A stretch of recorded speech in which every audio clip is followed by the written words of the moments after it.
My father missed my law school graduation for my stepbrother's Little League game. He sent a text saying it was just a ceremony and I could handle it.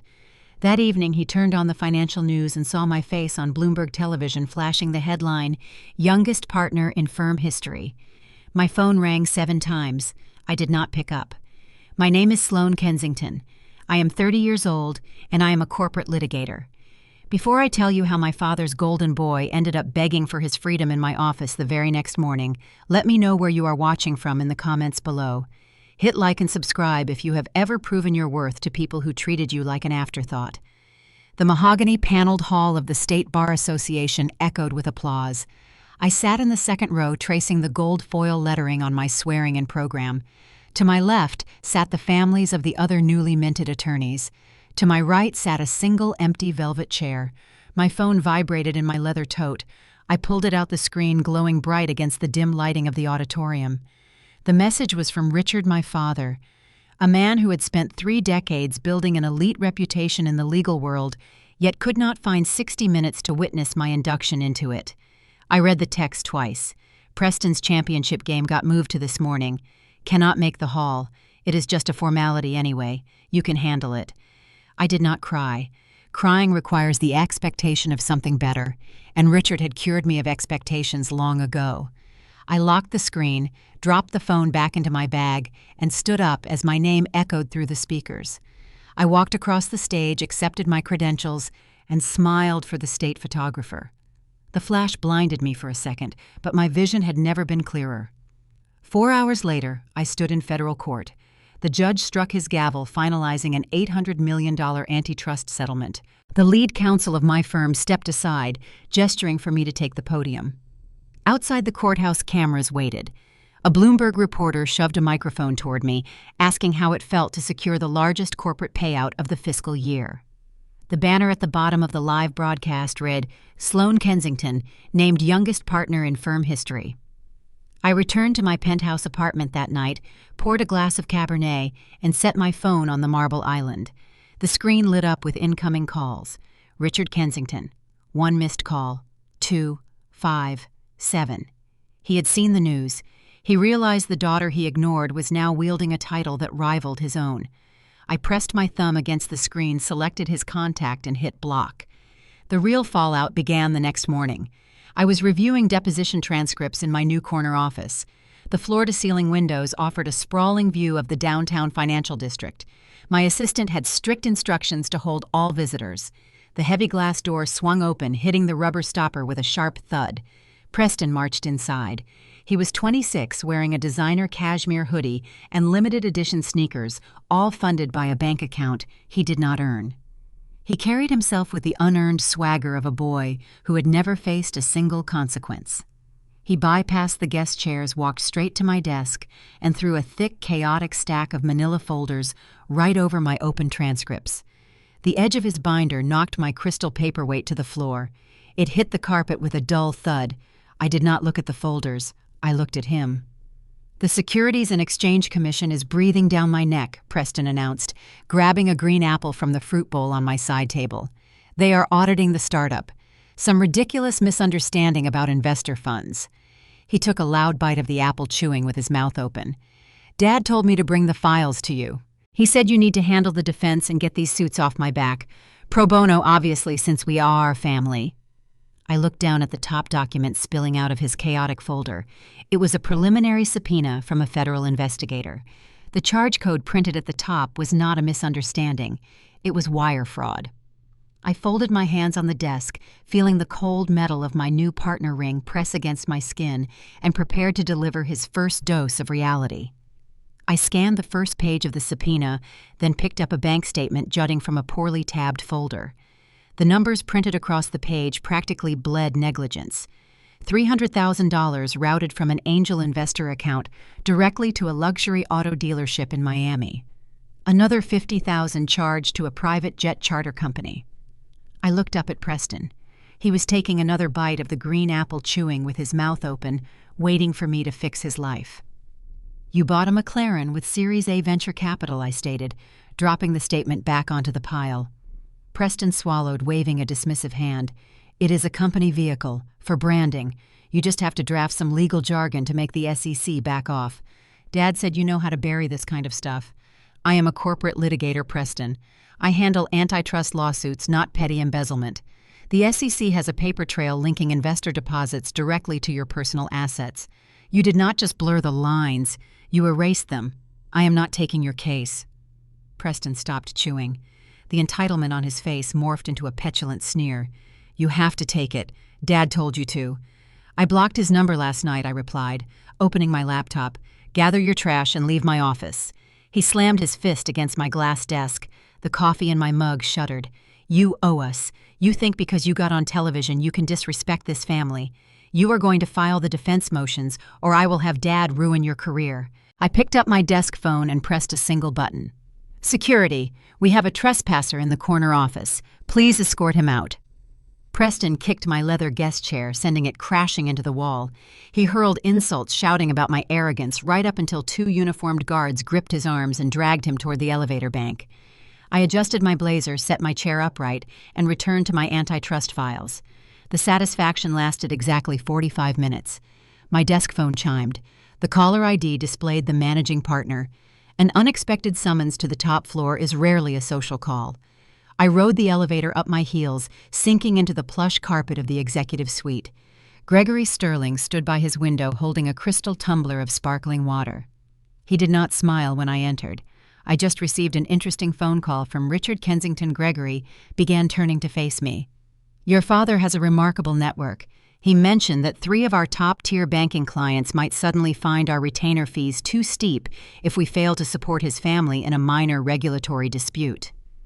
I kept my posture rigid. My father is attempting to extort this firm to secure free representation for my stepbrother, who is currently facing an open-shut wire fraud investigation. Gregory set his glass down on his mahogany desk. Your father is an alumni of the country club where half our client base plays golf. He plays poker with the judges you argue in front of. We do not need a public feud with old money. Preston's startup is a sinking ship. Defending him is a liability. Losing 30% of our corporate accounts is a larger liability, Gregory snapped. He leaned forward, resting his knuckles on the desk. You were made partner yesterday, Sloane. Do not make me regret my vote. You will represent your stepbrother. You will file the injunctions. You will keep the SEC off his back, and you will do it quietly. Or you can pack up that corner office by 5 o'clock. He handed me a stark choice. Become a shield for a thief, or sacrifice the career I spent a decade building. Richard knew exactly which strings to pull. He bypassed my boundaries and leveraged the entire corporate hierarchy against me. I looked at the older man staring me down. I let my shoulders drop a fraction of an inch, painting a picture of reluctant submission. I will review the files, I said softly. I walked out of the executive suite, my pulse thrumming with cold, sharp clarity. They thought I would fall in line to protect a paycheck. They underestimated the exact nature of the lawyer they had just forced into their corner. Returning to my office, I gathered the messy stacks of manila folders Preston had dumped on my desk. I did not draft a defense motion. I fed every single bank statement, every investor contract, and every suspicious invoice into my high-speed scanner. I opened a secure encrypted messaging application and attached the digital files. I addressed the message to Terrence. Terrence was my brother-in-law, married to my older sister Vivian. He was a brilliant, meticulous black man who worked as a senior forensic accountant for a multinational auditing firm. He had a mind built for unraveling complex digital theft and a deep-seated disdain for the nepotism that Richard championed. Terrence had watched Richard treat Vivian like a disappointment for marrying outside his approved social registry. We shared a silent, unbreakable alliance. I typed a brief note. Preston is under SEC investigation. Richard just blackmailed my firm into forcing me to represent him. Tear these books apart. Find every missing cent. I hit send. Then I drafted a generic toothless extension request to the SEC, doing the bare minimum to satisfy Gregory and create the illusion of compliance. I needed them to believe I was a dutiful, terrified puppet.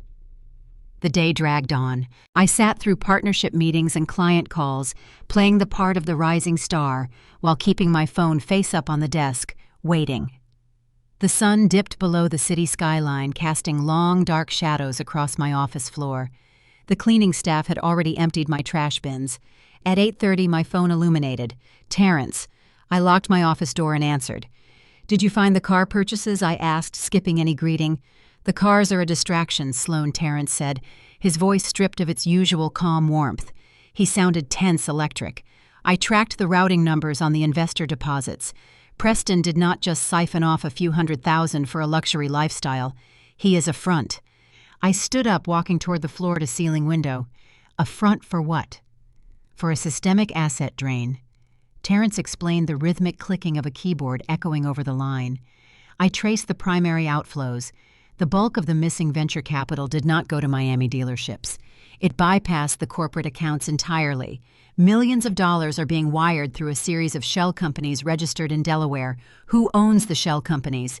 They all point back to a single blind trust, Terrence stated, pausing for a fraction of a second. I cracked the formation documents. Preston is not smart enough to set this up. Your stepbrother is just the fall guy. The city lights blurred in front of me. Whose name is on the trust? Terrence. Richard Terrence breathed, the weight of the discovery hanging heavy in the quiet air. The money is going to your father. He is using his own son's startup as a personal slush fund.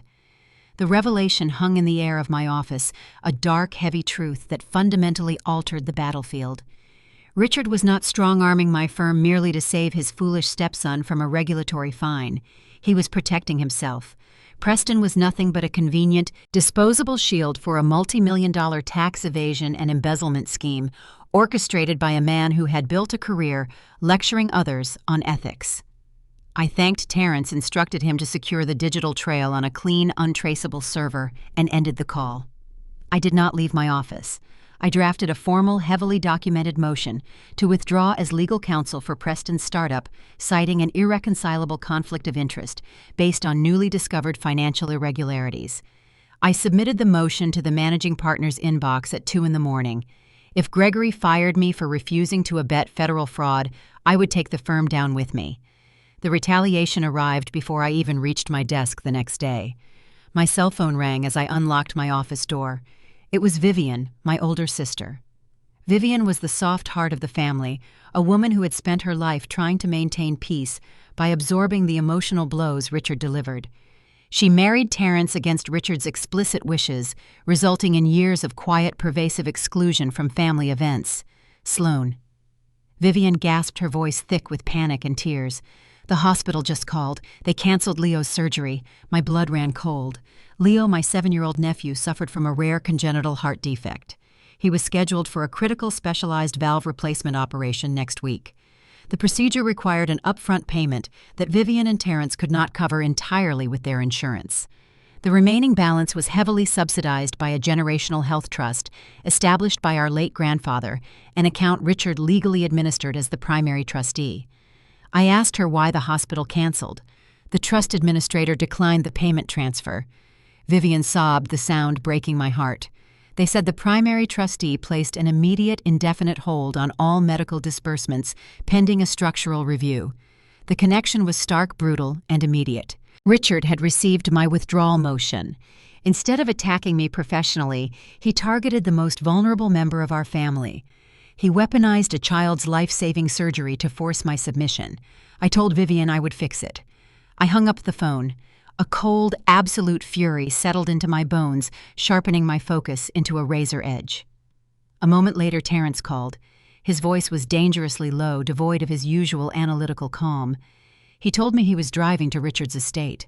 He said he was going to force my father to authorize the medical transfer, regardless of the consequences. I ordered him to pull the car over immediately. I warned him that confronting Richard physically would result in an assault charge. Richard would use his connections to have Terrence arrested, leaving Vivian alone and Leo without the surgery. I told Terrence to trust me. I promised him I would secure the funding. I needed his anger channeled into forensic data, not violence. Terrence breathed heavily into the phone, the rage palpable, but he agreed to turn the car around. I sat at my desk, staring at the panoramic view of the city. Richard believed he had cornered me. He believed the threat of losing my nephew would break my resolve and force me back to the defense table to shield his offshore accounts. He was playing a ruthless game of leverage. I decided to flip the board entirely. I did not retract my withdrawal motion. I pulled up the initial SEC complaint against Preston's startup. I reviewed the list of defrauded venture capitalists. These were aggressive, wealthy investors who were currently bleeding millions and possessed the capital to wage a protracted legal war. They needed a litigator who understood the internal architecture of the fraud. I used my newly minted authority as a partner to bypass the standard client intake protocols. I contacted the lead investor, a notoriously ruthless private equity manager named Julian Vance. I requested an emergency, off-the-record meeting. We met in a private dining room at a quiet upscale restaurant. Julian arrived looking impatient and skeptical. I did not waste time with pleasantries. I slid a redacted copy of the forensic audit Terrence had compiled across the table. I informed Julian that his capital had not been squandered on failed tech development. I showed him the routing numbers bypassing the corporate accounts and funneling directly into a blind trust. I explained that the current defense strategy relied on stalling the SEC until the funds could be fully washed and hidden permanently. Julian stared at the documents, his jaw tightening. He looked up at me, his eyes narrowing in suspicion. "You were hired to defend the startup yesterday. Why are you handing me the blueprint to destroy it today?" I looked him straight in the eye. "Because the man running the blind trust is using my nephew's medical fund as collateral to force my compliance." I stated, my voice steady and devoid of emotion. "I am no longer defending the company. I am officially offering to represent your investor coalition in a civil racketeering lawsuit against the startup and its hidden beneficiaries. I will pierce the corporate veil, and I will recover your capital." Julian studied me for a long moment, recognizing a predator who had just changed sides. He picked up his pen and signed the retainer agreement right there on the table. By 3 o'clock that afternoon, I filed a devastating civil lawsuit in federal court on behalf of the defrauded investors. The filing officially named Preston's startup as a criminal enterprise. I leveraged my position to demand an immediate freeze on all assets connected to the corporate accounts, effectively paralyzing the entire operation. I had crossed the battlefield. I was no longer the reluctant defender. I was the prosecuting executioner. At 7 o'clock that evening, I sat in my quiet apartment nursing a glass of bourbon. My cell phone illuminated on the coffee table. A text message arrived. The sender was Richard. I opened the message. The text was brief, arrogant, and laced with absolute venom. "You actually filed a suit against your own stepbrother. You think you are clever, Sloane. You have breached attorney-client privilege. I will have the Bar Association strip your license by Monday. The medical hold remains. You just signed your nephew's death warrant." I read the message twice. He was attempting to weaponize legal ethics against me, assuming I had used privileged information obtained during my brief tenure as Preston's defense counsel. He was still trying to intimidate me into submission. I set the glass down. I picked up the phone and typed a reply. "I never signed a representation agreement with Preston. No privilege exists. Furthermore, the evidence I filed came directly from an independent forensic audit conducted by the father of the child you are currently trying to kill. See you in court, Richard." I hit send. The line went silent. The opening shot had been fired, and there was no retreating now. The next morning, I instructed a process server to locate Preston. The server found my stepbrother on the 9th hole of an exclusive country club mid-swing. The server walked directly onto the manicured green and handed him a federal subpoena. The documents formally named him as the primary defendant in a civil racketeering lawsuit. Less than 2 hours later, Richard called my office line. He did not yell. He did not threaten to strip my license. The cold, dictatorial edge in his voice was entirely gone, replaced by a smooth, manufactured conciliation. He suggested a meeting. He framed it as a necessary family discussion to resolve our unfortunate misunderstandings and ensure Leo received his surgery immediately. He invited Vivian, Terrence, and me to a private dinner that evening at L'Ambroisie, the most expensive Michelin-starred restaurant in the city. I knew it was a trap. Richard never offered peace unless he was holding a knife behind his back. I accepted the invitation. I needed to see exactly how desperate he had become. I arrived at the restaurant wearing a tailored navy suit. The private dining room was opulent, smelling faintly of truffles and old money. Richard sat at the head of the long mahogany table. Diane, my stepmother, sat to his right. She was wearing pearls and an expression of practiced, weary martyrdom. Vivian and Terrence sat across from them, their posture rigid. Terrence looked like a coiled spring, his jaw tight, his eyes fixed firmly on Richard. No one touched the expensive wine poured into crystal glasses. "Sloane," my father began, his tone dripping with forced warmth, "I am glad you came. We need to put an end to this escalating hostility. Families should not wage war against one another." I took my seat at the far end of the table. I did not unfold my napkin. I told him to skip the preamble and present his offer. Diane leaned forward, her eyes brimming with sudden theatrical tears. "Please, Sloane," she pleaded, her voice trembling perfectly. "Preston made some foolish mistakes, but he is your brother. He is young. A federal lawsuit will destroy his life. Your father and I have barely slept. We just want our family whole again. We want Leo to be healthy. We can fix all of this tonight." She played the grieving mother flawlessly, but I remembered how she had smirked when Richard initially threatened to withdraw my tuition funding years ago. Her tears were currency spent only when she needed a return on investment. Richard reached into his tailored jacket and retrieved a thick, cream-colored envelope. He slid it down the length of the table. It stopped directly in front of me. "Inside that envelope is a certified cashier's check for $2 million. Richard stated, his voice dropping to a low, serious register. "It is payable jointly to you and Terrence. Furthermore, the medical hold on the health trust has been provisionally lifted. The funds for Leo's surgery are ready to be transferred to the hospital first thing tomorrow morning."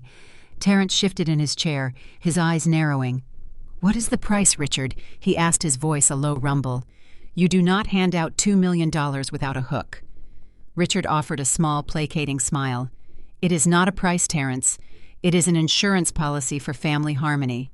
I am simply asking Sloane to withdraw the civil lawsuit and step down as the investor's legal counsel.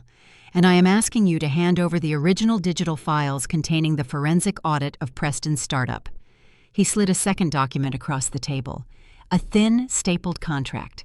"I need you both to sign this non-disclosure agreement." Richard continued, leaning back in his chair. "It guarantees that the details of Preston's unfortunate business decisions remain strictly confidential. Once you sign, the check is yours, and Leo gets his surgery. We all walk away clean." Vivian looked at me, her eyes desperate. The promise of the surgery funding was dangling right in front of her. She was terrified, willing to accept any compromise to save her son. I picked up the contract. I did not look at the check. I opened the NDA and began reading the stipulations. Richard expected me to scan the confidentiality clauses and sign blindly, overwhelmed by the financial incentive. I am a corporate litigator. I read the fine print. I reached page 4. A specific clause buried under a dense paragraph regarding data transfer caught my eye. The legal language was convoluted, but the implications were brutally clear. The clause required the signatories, Terrence and myself, to acknowledge that we had illegally accessed, downloaded, and distributed proprietary corporate data belonging to Apex Solutions without authorization. By signing the agreement, we would formally confess to committing corporate espionage and data theft. Richard was not buying our silence. He was purchasing a signed confession. If we signed this contract, the $2 million check would not be viewed as a settlement. It would be classified as extortion money. Richard could take this signed NDA straight to the district attorney and have Terrence and me arrested for blackmail and corporate theft. He would neutralize the audit, eliminate the lawsuit, and ensure we went to prison while he kept his offshore accounts perfectly safe. I closed the contract. I looked down the table at my father, marveling at the sheer, unadulterated malice of his strategy. "You really think I am that stupid, Richard?" I asked softly, the quiet tone slicing through the tension in the room. My father's smile faltered. "Excuse me," I held up the contract.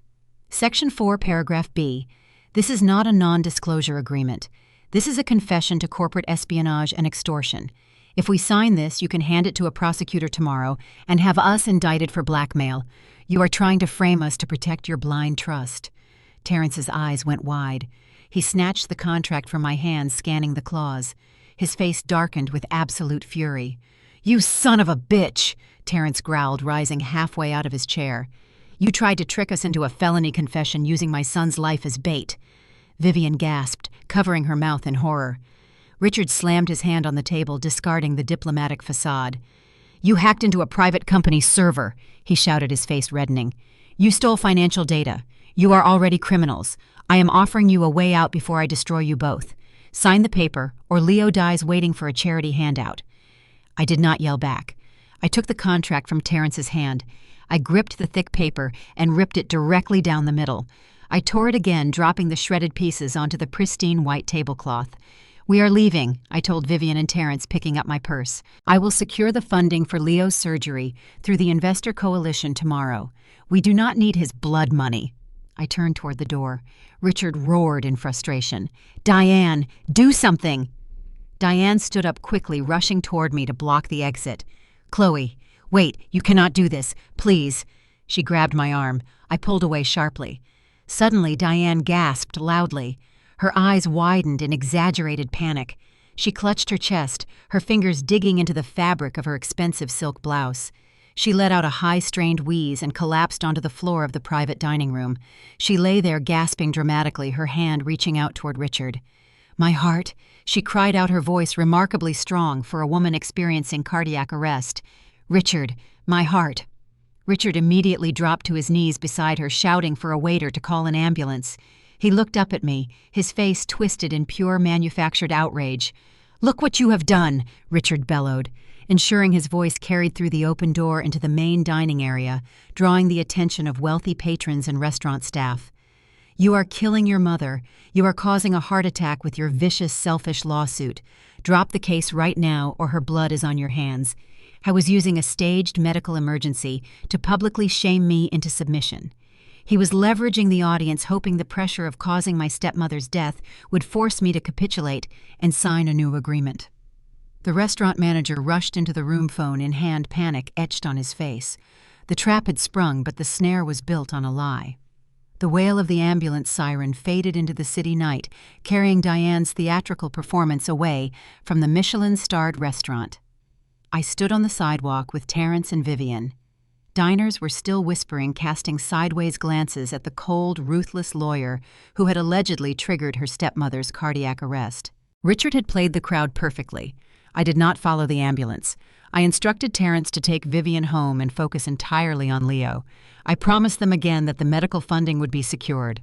I hailed a cab and directed the driver to the emergency room at St. Jude Medical Center, the private hospital where Richard demanded Diane be transported. I needed to see how far they were willing to push this charade. I arrived at the hospital lobby an hour later. Richard was pacing near the triage desk. He spotted me walking through the sliding glass doors. He did not lower his voice. He made sure every nurse, orderly, and waiting patient heard him. "You stay away from her," Richard yelled, pointing a trembling, accusatory finger at me. "You caused this. Your vindictive lawsuit put my wife in a hospital bed. If she dies, I will see you prosecuted for manslaughter."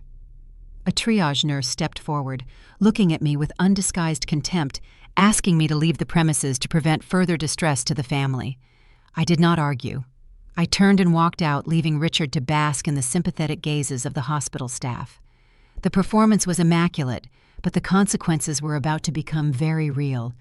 The retaliation arrived the next morning, delivered by a courier directly to the executive suite of my law firm.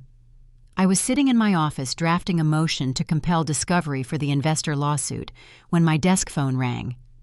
Gregory Sterling, the managing partner, demanded my immediate presence. I walked into his office to find him staring at a thick legal binder resting on his desk. His expression was grim. Sloane Gregory began, his tone stripped of any collegial warmth. "We have a serious problem. A courier just dropped this off. It is a formal complaint filed against you by Richard Kensington's legal team. They are pursuing civil damages for intentional infliction of emotional distress, reckless endangerment, and elder abuse." He slid the binder across the desk. Attached to the front was a staggering medical invoice from St. Jude Medical Center, billing an exorbitant amount for emergency cardiac care, specialized monitoring, and intensive trauma recovery. Gregory leaned back in his chair, rubbing his temples. "It gets worse," he continued, sliding a tablet toward me. Richard released a statement to the local press. A prominent legal blog just published an article detailing how a newly appointed partner at our firm aggressively cornered her elderly stepmother, resulting in a severe cardiac event. The optics are disastrous. I looked at the invoice. The numbers were inflated, designed to create a massive financial liability and a scandalous public narrative. Richard was launching a full-scale public relations smear campaign to destroy my credibility before we even reached a courtroom. If I was painted as a ruthless elder-abusing monster, the investors I represented might lose faith in my ability to handle their case cleanly. The executive committee convened an emergency meeting this morning. Gregory stated, his voice flat and final.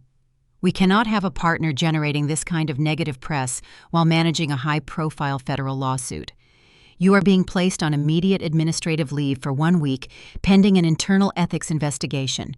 Hand over your keycard, Sloane. You are locked out of the system until this is resolved. I stared at Gregory. Richard had successfully weaponized a fake heart attack to strip me of my title, my resources, and my access to the firm. I handed over the keycard without a word. I packed my briefcase and walked out of the building, feeling the eyes of my colleagues tracking my exit. I was benched.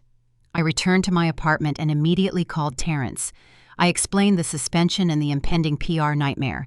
I needed a miracle, and I needed it fast. Terrence did not offer sympathy. He offered pure, unadulterated analytical focus. Send me a high-resolution scan of the medical invoice they attached to the complaint. Terrence ordered, the sound of his rapid typing echoing over the phone line. Let me look at the billing codes and the physician signatures. I sent the file. I paced my living room watching the news cycle churn. The Legal Blog's article was gaining traction, shared rapidly across social media platforms. My professional reputation was hemorrhaging. 2 hours later, my phone buzzed. Terrence. I answered on the first ring. The heart attack is a complete fabrication, Terrence announced, a tight, triumphant edge to his voice. I traced the signature on the primary physician's assessment. The doctor who signed off on Diane's severe cardiac event is a cardiologist named Dr. Arthur Vance. I stopped pacing. The name was familiar. Dr. Vance is listed on the board of directors for 3 of the Delaware shell companies receiving the laundered funds from Preston's startup. Terrence continued connecting the dots with lethal precision. He is not an impartial doctor. He is a primary beneficiary of the blind trust. Richard used a co-conspirator to forge the medical documents. I let out a sharp breath. Forging a medical document to facilitate a civil lawsuit was a direct violation of federal law, but I needed visual proof to completely obliterate the PR smear campaign. Paper trails could be contested in court. Video evidence could not. Can you access the hospital's internal network? I asked, knowing I was pushing the boundaries of legal data retrieval. Terrence chuckled, a low, dangerous sound. The hospital upgraded their security protocols last year, he replied, but they contracted their network management to a third-party IT vendor. I audited that specific vendor 3 years ago for compliance vulnerabilities. They never patched the backdoor I found. Give me 20 minutes. I waited, my pulse hammering against my ribs. If Terrence failed, my career was over. If he succeeded, Richard's entire offensive strategy would collapse. 25 minutes later, an encrypted video file arrived in my inbox. I opened the file on my laptop. The footage was time-stamped late last night, originating from a security camera positioned inside a VIP recovery suite at St. Jude Medical Center. The video loaded. I watched the screen, a cold smile spreading across my face.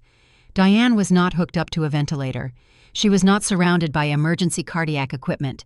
She was sitting upright in a plush hospital bed wearing silk pajamas. Richard sat in a leather chair beside her. They were laughing. Diane raised a crystal flute filled with champagne, clinking it against a glass held by Dr. Vance, who was standing at the foot of the bed. They were celebrating their successful ambush. I did not send the video to my firm's executive committee. I did not send it to the legal blog that published the smear piece. I drafted a formal, blistering complaint and attached the video file, the forged medical invoice, and the shell company registry documents linking Dr. Vance to Richard's blind trust. I submitted the entire package directly to the State Medical Disciplinary Board and carbon copied the federal fraud investigators already looking into Preston's startup. I hit send. I closed my laptop.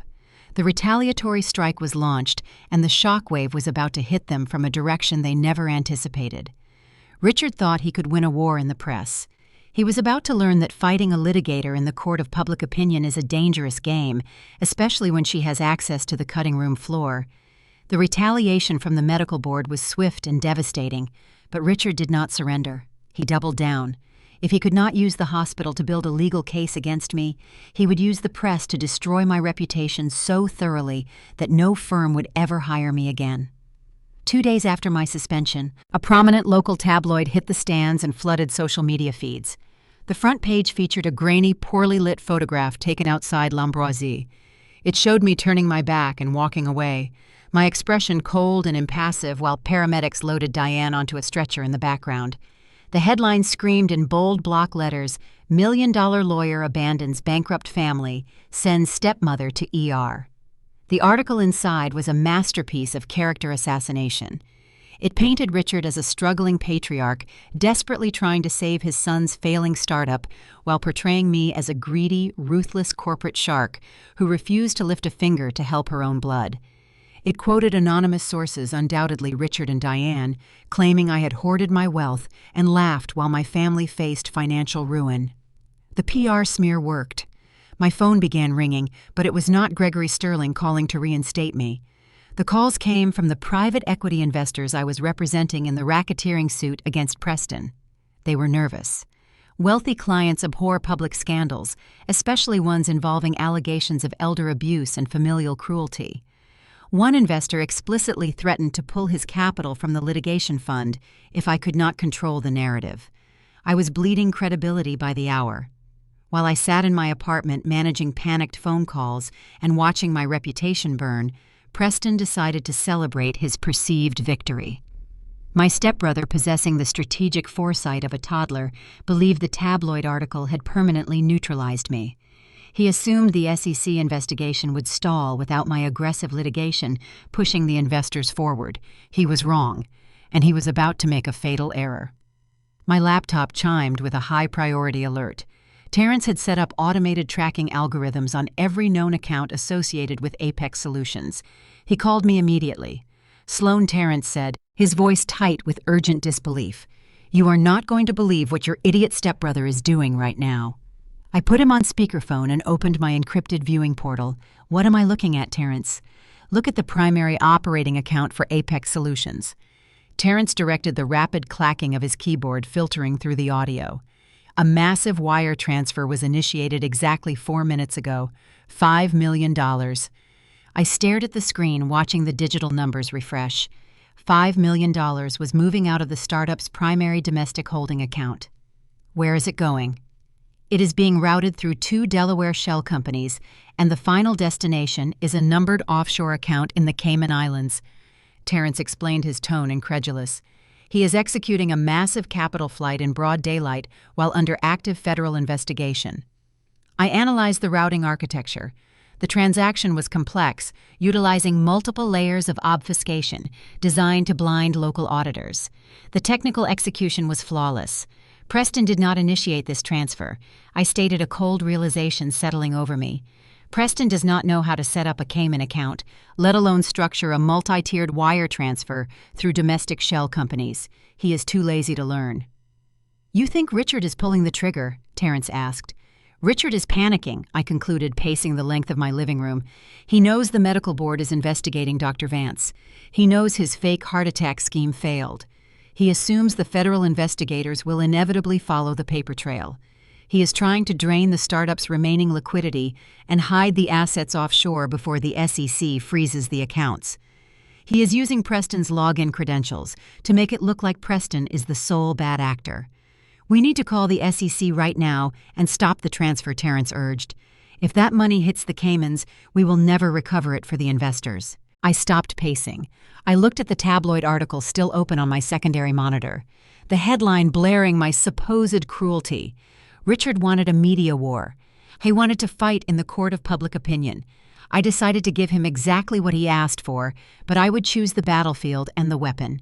"Do not block the transfer, Terrence," I ordered, my voice dropping to a dangerous, calculated whisper. "Let the money move. Document every single jump. Capture the IP address initiating the transfer. Trace it directly to Richard's home network." Terrence paused. "You want to let $5 million escape, the investors will crucify you." "The investors want blood," I replied. "They want the man running the scheme, not the puppet playing CEO. We are going to hand them Richard Kensington on a silver platter. Gather the transfer logs, the shell company registry data, and the IP trace. Bundle it with the forensic audit proving the funds originated from the defrauded venture capitalists. I did not draft a press release defending myself against the tabloid smear. Defending yourself against a lie only legitimizes the accusation. You do not fight a rumor with a denial. You fight it with a bigger, more destructive truth. I opened my encrypted email client and addressed a message to Marcus Sterling. He was not a blogger or a local gossip columnist. He was the senior investigative reporter for the Wall Street Journal, specializing in corporate corruption and high-level financial crimes. He possessed a reputation for dismantling corrupt executives and possessed the platform to reach every major financial regulator in the country. I attached the comprehensive data packet Terrence had compiled. I included a brief anonymous note outlining the mechanics of the wire transfer and the connection between the failing tech startup and the offshore accounts. I hit send, effectively dropping a tactical nuke onto Richard's carefully curated public image. I poured myself a glass of water, sat on my sofa, and waited for the dawn. The next morning, the financial world erupted. The Wall Street Journal published a blistering front-page investigative expose. The headline did not mention ungrateful daughters or fake heart attacks. It read in stark, commanding text, "Tech startup connected to prominent former attorney executes multi-million-dollar offshore transfer amid fraud probe." The article detailed the exact routing numbers, exposed the Delaware shell companies, and explicitly linked the IP address authorizing the illicit transfer directly to Richard Kensington's private estate. The journalist painted a devastating picture of a veteran lawyer utilizing his son's failing company to launder millions in stolen investor capital. The narrative shifted violently and irreversibly. The local tabloid story about my family drama vanished into obscurity, buried under the avalanche of a national financial scandal. My phone began ringing relentlessly. It was not panicked investors threatening to withdraw. It was Gregory Sterling, the managing partner of my firm, begging me to return to the office immediately to lead the civil litigation against Richard. I ignored Gregory's calls. I turned on the financial news networks. Every channel was covering the exposé. Pundits were actively dissecting Richard's career, speculating on the impending federal charges. The public humiliation he had attempted to inflict upon me was now magnified 1,000 times and directed entirely at him. By noon, the Securities and Exchange Commission formally announced a massive coordinated investigation into Apex Solutions and Richard Kensington. They immediately froze all domestic accounts associated with the family and subpoenaed Richard's communication records. Richard had tried to destroy me with a cheap tabloid rumor. In response, I had weaponized the national financial press to obliterate his entire legacy. The spotlight was no longer on the ungrateful daughter. The blinding glare of federal scrutiny was now focused squarely on the architect of the fraud. And I was preparing to drag him into the interrogation room.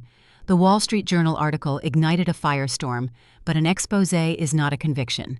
I needed sworn testimony on the record to lock the trap permanently. The civil lawsuit I filed on behalf of the defrauded investors granted me broad discovery powers. I weaponized those powers immediately. I issued a formal binding subpoena for a videotaped deposition. The target was the nominal CEO of Apex Solutions, Preston Kensington. I arranged the deposition in the main conference room of my law firm. The space was intimidating by design. Expansive mahogany tables, floor-to-ceiling windows overlooking the city, and a heavy, oppressive silence. A court reporter sat ready at her stenography machine. A professional videographer adjusted the lighting on his camera, framing the empty chair where Preston would sit. Preston arrived 20 minutes late. He swaggered into the room wearing a tailored suit that cost more than my first car, chewing loudly on a piece of bright blue gum. He did not bring legal counsel. He operated under the catastrophic delusion that because we shared a father, I would protect him. He believed the subpoena was mere posturing, a family squabble dressed up in legal paperwork. He sat down heavily in the leather chair, crossed his legs, and smirked at me across the table. "Let us get this over with, Sloane." Preston drawled, his tone dripping with condescension. "I have a lunch reservation at 1. I did not return his smile. I instructed the videographer to begin recording. I asked Preston to state his name for the record and swear to tell the truth. He rolled his eyes, raised his right hand lazily, and mumbled his affirmation. The oath meant nothing to a man who had spent his entire life avoiding consequences. I intended to change that reality within the next hour. I began the interrogation with agonizingly mundane questions. I established his role as the chief executive officer. I confirmed his authority over the company's primary financial accounts. I allowed him to build a false sense of security, encouraging his natural arrogance to flourish on camera. He leaned back, answering with flippant, dismissive remarks, fully convinced he controlled the narrative. Then I shifted gears. I increased the tempo of the questioning, firing inquiries in rapid succession, offering him zero time to formulate a cohesive lie. "Mr. Kensington," I stated, my voice sharp and clinical, "can you explain the purpose of the $300,000 transfer executed on April 12th from the Apex operational account to a luxury automotive dealership in Miami?" Preston shifted slightly, the chewing slowing down. "It was a company vehicle," he replied, repeating the rehearsed excuse he used in my office weeks ago, "for executive branding." I slid a document across the table. It was a copy of the vehicle registration Terrence had pulled from the Florida Department of Motor Vehicles. "The vehicle is registered in your personal name, Preston, not the corporate entity. Did you declare that $300,000 transfer as personal income on your federal tax returns?" Preston swallowed hard. A flicker of genuine panic crossed his eyes. He realized I was not playing a game. I was trapping him in tax evasion. My accountant handles that." "I am not sure." I did not let him breathe. I moved instantly to the next target. "Let us examine the corporate expense account, ending in 4701. I continued presenting a stack of highlighted bank statements. "There are consistent monthly payments exceeding $15,000 directed to a platinum credit card account. Can you verify the owner of that credit card?" Preston stared at the statements. The color began to drain from his face. "Those are legitimate business expenses," he stammered, his confident swagger completely evaporating. "Client dinners, travel." I pulled out a secondary document, a forensic trace Terrence had executed bypassing bank privacy shields. "The credit card belongs to your mother, Diane Kensington," I stated, the volume of my voice dropping to a dangerous whisper. "Are you testifying under oath that your mother's weekly purchases at high-end boutiques and luxury spas in Beverly Hills were essential business expenses for a tech startup? Are you admitting to embezzling investor capital to pay off your mother's personal debts?" Preston gripped the edge of the mahogany table. The chewing stopped entirely. He looked around the room, suddenly aware of the court reporter typing every incriminating syllable and the red light of the camera recording his terror. He was drowning, and he knew it. "I do not know what you are talking about," Preston shouted, his voice cracking. "I authorize the overall budget. I do not micromanage every receipt. I delivered the final fatal blow." "Regarding overall budget management," I said smoothly, retrieving the transaction log from the Wall Street Journal leak. "Can you explain the $5 million wire transfer executed 2 days ago, routed through Delaware shell companies, and deposited into an offshore account in the Cayman Islands?" Preston stared at the transaction log as if it were a venomous snake. He shook his head violently. "I did not authorize that. I do not know anything about Cayman accounts." I leaned forward, resting my elbows on the table, fixing him with an unwavering stare. "The IP address that initiated the transfer traces directly to your father's private estate. Are you testifying under penalty of perjury that you did not authorize the movement of $5 million in stolen investor capital while under active federal investigation?" Preston was entirely trapped.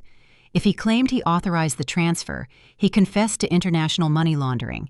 If he denied it, he threw his father directly under the federal bus. The silence in the room stretched thick and suffocating, broken only by the rhythmic clacking of the stenography machine. I did not do it," Preston whimpered. His bravado shattered his eyes, filling with panicked tears. "It was not me."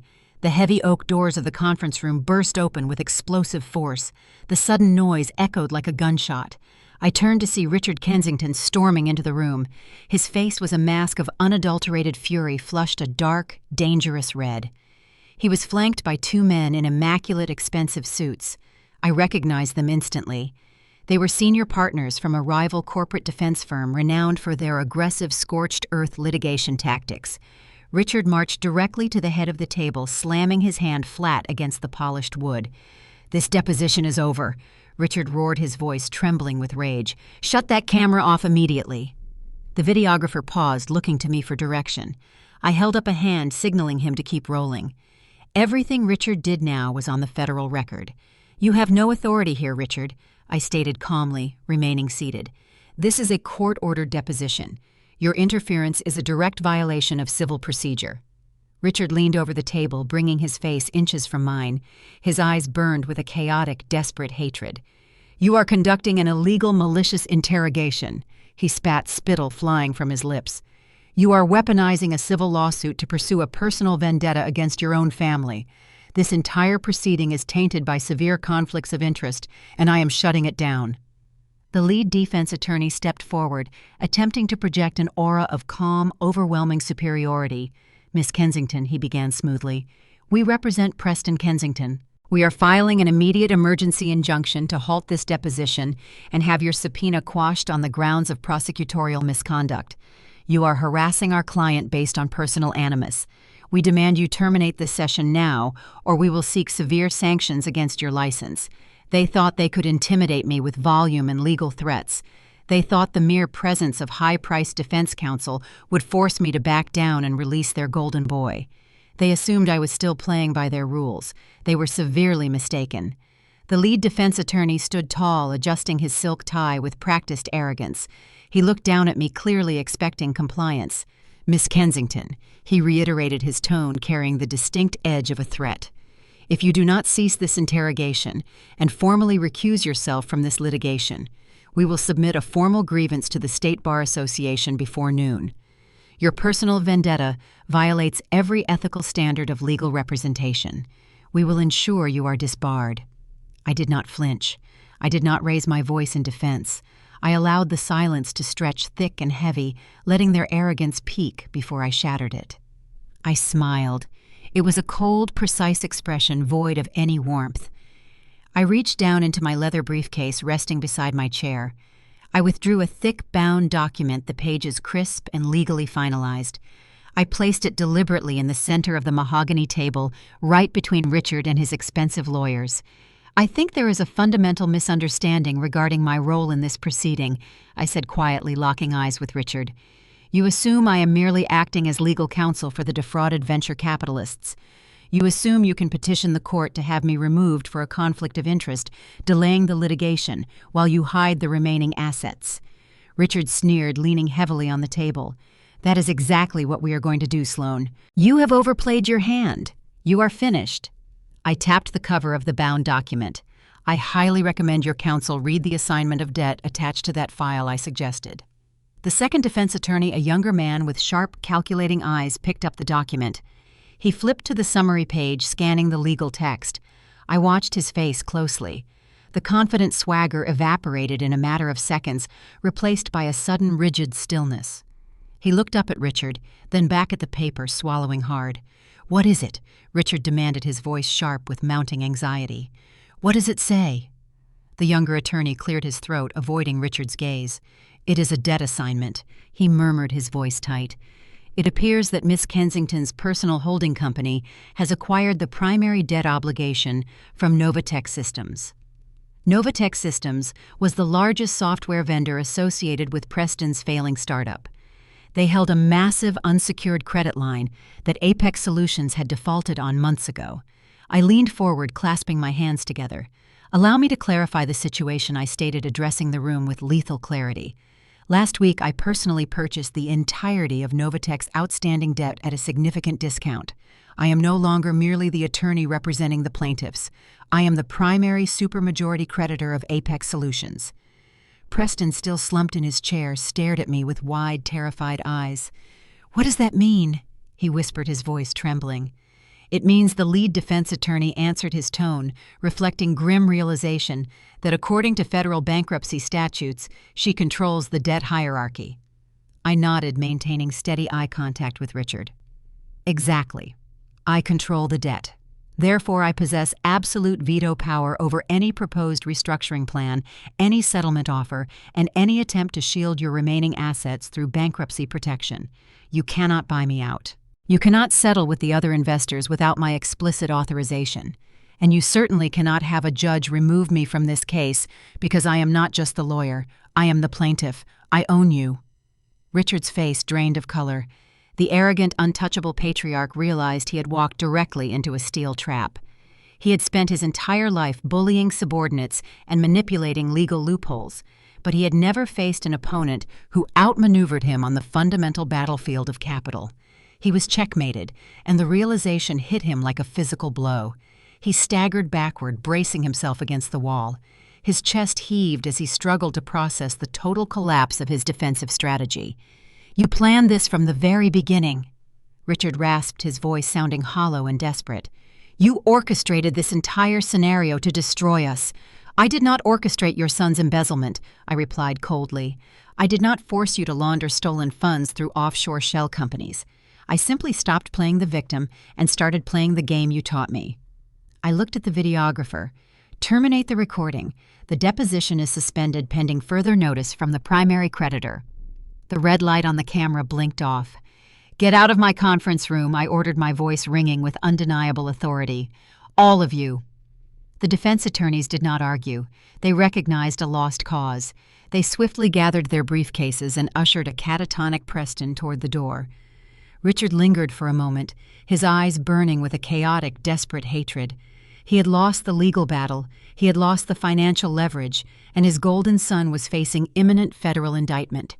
He turned and walked out the heavy glass doors swinging shut behind him. I remained seated at the table, the adrenaline slowly receding, leaving a sharp, focused calm. I had neutralized their primary defense. I had effectively seized control of the sinking ship. But I knew Richard Kensington intimately.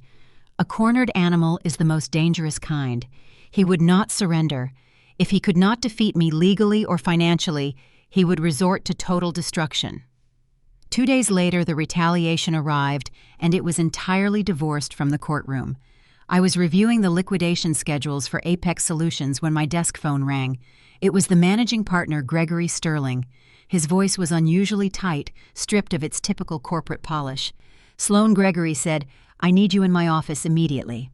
I walked into the executive suite. Gregory was not alone. Sitting across from him was an investigator from the State Bar Association's Office of Disciplinary Counsel. My pulse spiked, but I kept my expression neutral. I took the available seat, waiting for the axe to fall. "Miss Kensington," the investigator began, his tone severe and bureaucratic. "We received a formal sworn complaint regarding your professional conduct earlier this morning. The allegations are highly specific and severely damaging." I asked him to clarify the nature of the complaint. "The grievance alleges that 3 years ago, during your tenure as a junior associate handling the Vanguard antitrust litigation, you facilitated a bribe to the presiding judge in exchange for a favorable ruling," the investigator stated, watching my reaction closely. The accusation hit me like a physical blow. The Vanguard case was my first major victory, a complex antitrust suit that launched my career. The presiding judge, a highly respected jurist, had ruled entirely on the merits of my legal arguments. The accusation of bribery was a complete malicious fabrication.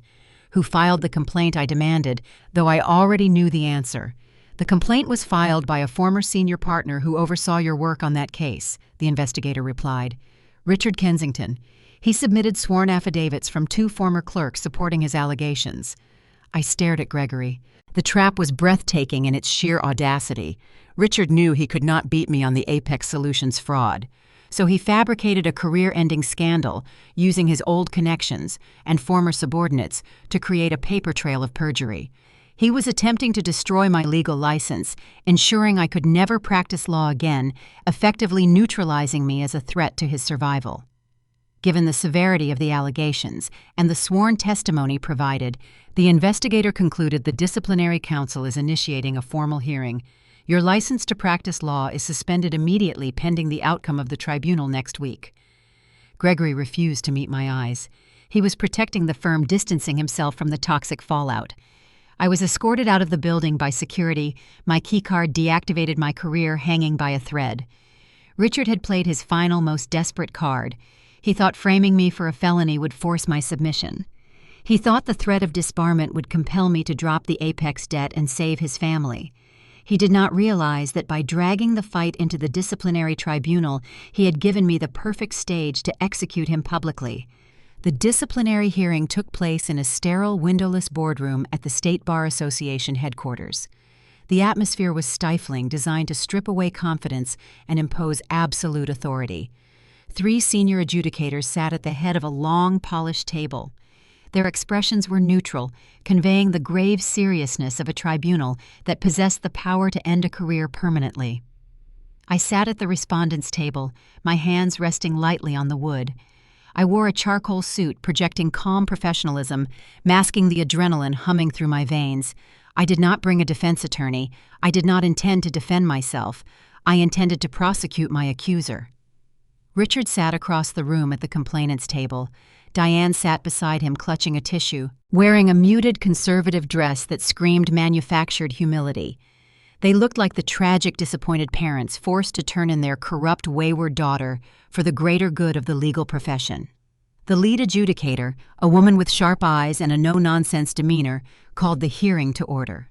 She outlined the charges: professional misconduct, bribery of a judicial officer, and severe violations of ethical standards during the Vanguard antitrust litigation 3 years prior. She turned the floor over to Richard. My father stood up, buttoning his suit jacket. He assumed the posture of the seasoned ethical litigator, the man who had mentored young associates and upheld the sanctity of the law. Members of the tribunal, Richard began, his voice trembling with perfectly calibrated sorrow. It is with profound regret that I sit before you today. Sloane is my daughter. I mentored her. I guided her early career. But my duty to the integrity of this profession supersedes my familial loyalty. 3 years ago, I discovered that Sloane facilitated a substantial illicit payment to Judge Harrison to ensure a favorable ruling in the Vanguard case. He detailed the fabricated narrative with chilling precision. He described fictitious meetings, invented conversations, and laid out a timeline that perfectly aligned with the court's schedule. He presented the sworn affidavits from his 2 former clerks, corroborating his lies. Diane took the stand next. She did not speak to the legal mechanics. She provided the emotional manipulation. She wept quietly, dabbing her eyes with the tissue, recounting how I had allegedly confessed the bribery to her during a moment of profound guilt. She painted me as an ambitious, ruthless young lawyer who had lost her moral compass in the pursuit of partnership. They performed their roles flawlessly. They believed that the sheer weight of their social standing, combined with the sworn affidavits, would be enough to convict me in a closed-door hearing where physical evidence was scarce. They expected me to panic, to deny the allegations, resulting in a chaotic he-said-she-said scenario that the tribunal would inevitably resolve by prioritizing the word of a respected former senior partner over a young, aggressive litigator currently embroiled in a messy family lawsuit. When Diane finished, the lead adjudicator turned to me. "Miss Kensington," she stated, her tone severe, "the allegations presented are extremely serious. The affidavits provided by your former colleagues carry significant weight. How do you respond?" I stood up slowly, smoothing the front of my jacket. I did not look at Richard or Diane. I looked directly at the 3 adjudicators. "I do not intend to offer a verbal defense against these fabricated charges," I said calmly, my voice steady and clear in the quiet room. "I recognize that debating my father's perjury will only waste this tribunal's time. Instead, I would like to call a single witness to the stand, a witness who can clarify exactly how and why these affidavits were manufactured." Richard frowned, a flicker of uncertainty crossing his features. He had not anticipated me calling a witness. He assumed I was isolated, cut off from any firm resources. "I request the tribunal hear testimony from Mr. Arthur Vance," I announced. The heavy wooden door at the back of the boardroom opened. Terrence stepped into the room, his presence large and imposing. Walking slightly behind him, looking terrified and deeply uncomfortable, was Arthur Vance. Arthur Vance was not a clerk. He was the former chief financial officer of Apex Solutions, Preston's failing startup. He was the man who had overseen the initial legitimate financial architecture before Richard forced him out to install his own offshore laundering mechanisms. Arthur had vanished months ago, terrified of Richard's threats and desperate to avoid the inevitable federal fallout. Richard's face drained of color. He gripped the edge of the table, his knuckles turning white. He recognized Arthur instantly. He knew exactly what the former CFO possessed. Arthur approached the witness chair, his eyes darting nervously toward Richard. Terence stood near the door, arms crossed, projecting a silent, immovable barrier of protection. "Mr. Vance," I began addressing the nervous man. "Can you state your previous occupation for the record? I was the chief financial officer for Apex Solutions until 6 months ago." Arthur replied, his voice trembling slightly.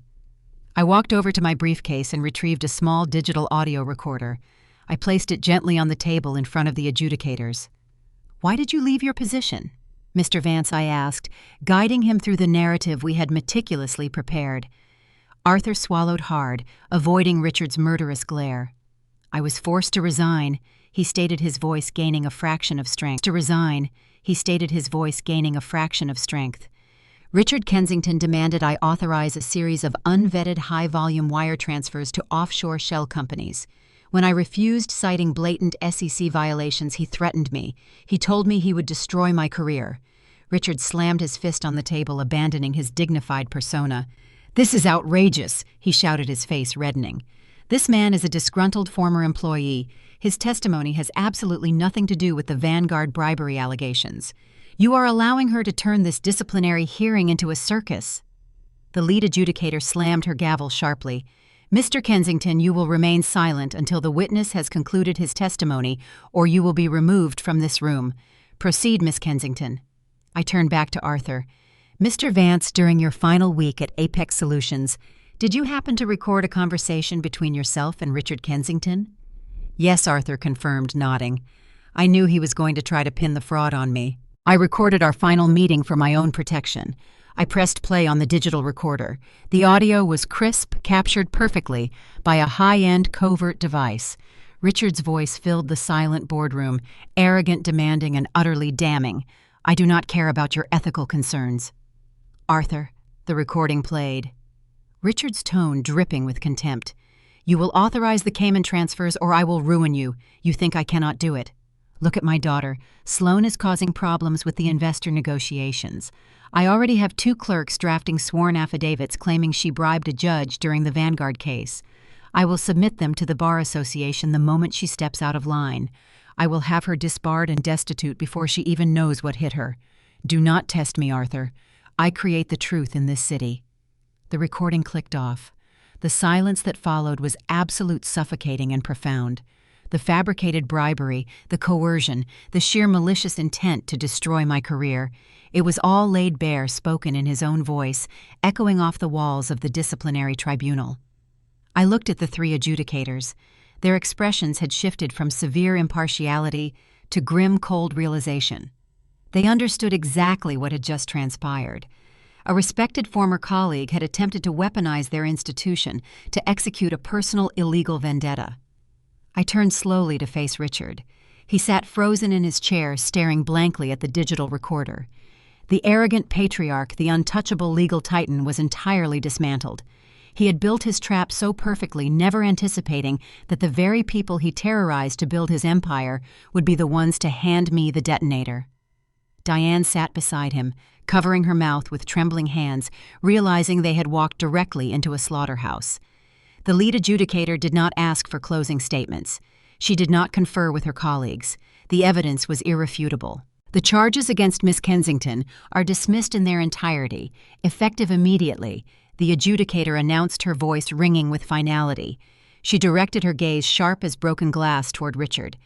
"Mr. Kensington, this tribunal views the submission of fabricated affidavits and the attempted manipulation of disciplinary proceedings as a severe violation of the law. We are formally forwarding this audio recording, along with your sworn complaint, directly to the district attorney's office. You are facing imminent indictment for perjury, subornation of perjury, and extortion." Richard did not argue. He did not yell. He simply slumped forward, resting his head in his hands, a broken man surrounded by the wreckage of his own arrogance. I gathered my briefcase, nodded respectfully to the adjudicators, and walked toward the exit. Terence opened the heavy wooden door for me. I stepped out into the hallway, feeling the weight of the false accusations lift entirely from my shoulders. The blade had swung, missed its mark, and decapitated the executioner. But the fallout from Richard's implosion was about to trigger a desperate, dangerous reaction from the one person who had managed to evade the crossfire until now. Preston. The dismissal of the disciplinary charges sent shockwaves through the firm. By the time I returned to my office, my keycard access was restored, and Gregory Sterling was waiting by my door, offering a tense, pragmatic apology. I accepted it with a nod, immediately requesting the paperwork to formalize my position as the primary creditor against Apex Solutions. The civil lawsuit was back on track, and Richard's impending perjury indictment meant his financial assets would soon be frozen by the district attorney. The walls were closing in, but while Richard faced the legal fallout of his perjury, Preston faced the terrifying reality of federal prison. Preston was a coward. He lacked Richard's aggressive resilience. When news of the tribunal's decision leaked, confirming that Richard's attempt to destroy me had failed catastrophically, Preston panicked. He realized the SEC would inevitably trace the offshore transfers back to him regardless of Richard's orchestration. He was the CEO on paper. He would be the first one arrested. Preston decided to run. He needed to flee the country before the federal agents arrived at his luxury condo with handcuffs. But fleeing required untraceable capital, and his domestic accounts were heavily monitored. He needed access to the cryptocurrency wallets established during the initial phases of the startup, the wallets Terrence had identified and isolated during his forensic audit. Preston knew Terrence possessed the encrypted hard drives containing the digital keys to those wallets. He also knew Vivian and Terrence lived in a quiet suburban neighborhood far from the heavy security of downtown high-rises. At 2 a.m, the heavy silence of Vivian's suburban home was broken by the sharp metallic crunch of shattered glass. I received the phone call at 2:15. Terrence's voice was remarkably calm, carrying the steady, controlled adrenaline of a man who had spent 4 years navigating hostile environments during his military service. Sloane Terrence said, the sound of heavy breathing echoing faintly in the background. "You need to come to my house. I just caught your stepbrother breaking through my back patio door." I sat bolt upright in bed, my heart hammering against my ribs. "Is Vivian safe? Is Leo okay?" "They are fine. They are upstairs locked in the master bedroom," Terrence replied, his tone reassuringly solid. "Preston is currently restrained on the kitchen floor. The police are on their way." I dressed in 3 minutes and drove across the city, my mind racing. Preston had escalated from white-collar fraud to a physical home invasion. He had crossed a boundary that Richard, for all his malicious legal maneuvering, had never dared to breach. I arrived at Vivian's house just as 2 police cruisers pulled into the driveway, their lights flashing blue and red across the manicured lawn. I walked through the shattered glass of the patio door, stepping into the brightly lit kitchen. The scene was stark and decisive. Terrence, wearing sweatpants and a t-shirt, knelt on the linoleum floor. He had Preston pinned securely, one knee pressing firmly between Preston's shoulder blades, holding his arms locked behind his back in a textbook submission hold. Terrence was not exerting excessive force.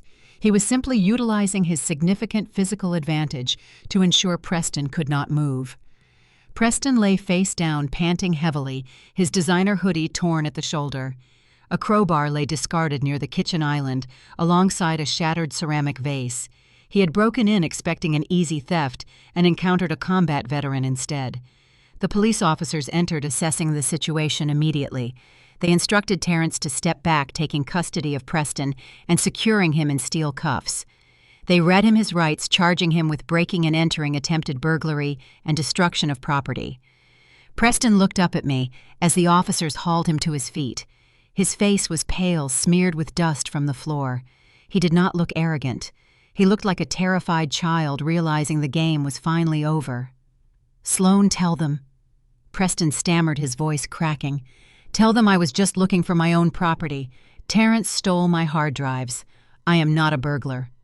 I looked at him, feeling zero sympathy for the man who had happily squandered millions of stolen dollars and sneered at my career. "You broke into a home with a crowbar while a 7-year-old child slept upstairs." "Preston," I said, my voice cold and unyielding, "you are exactly where you belong."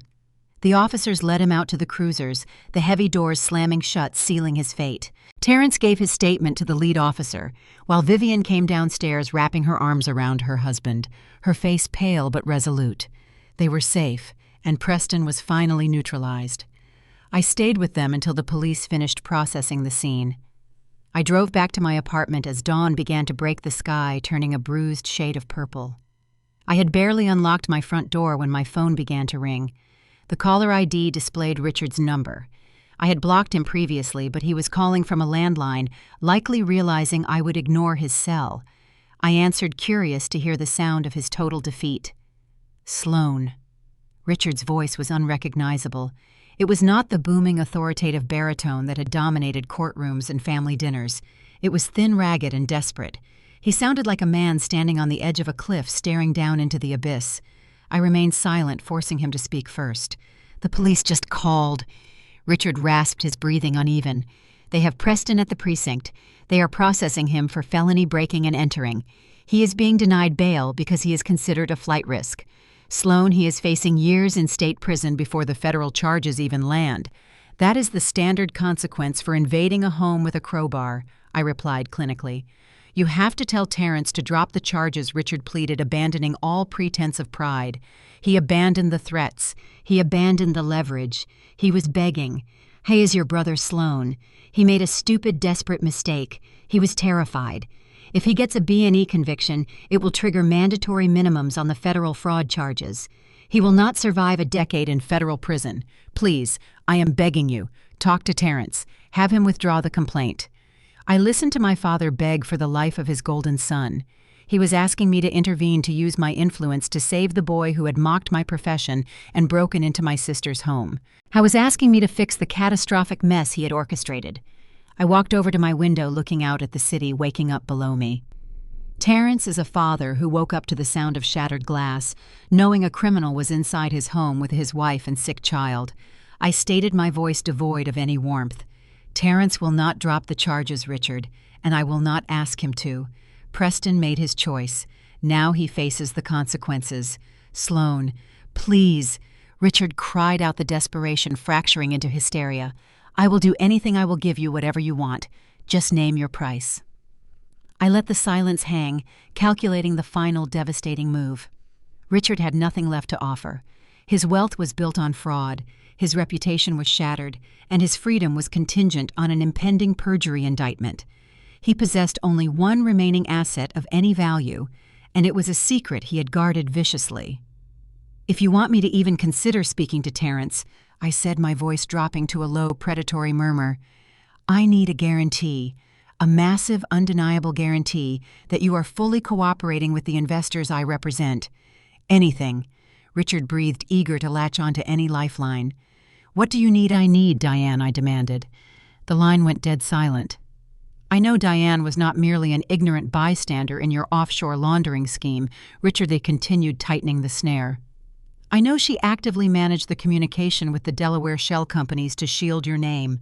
If you want me to help Preston, you will arrive at my office at 9 o'clock this morning.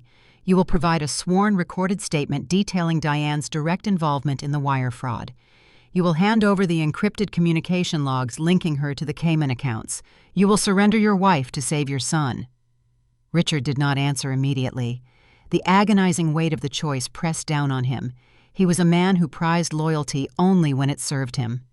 Now, forced to choose between the son he enabled and the wife who assisted his crimes, his true nature would finally be exposed to the light.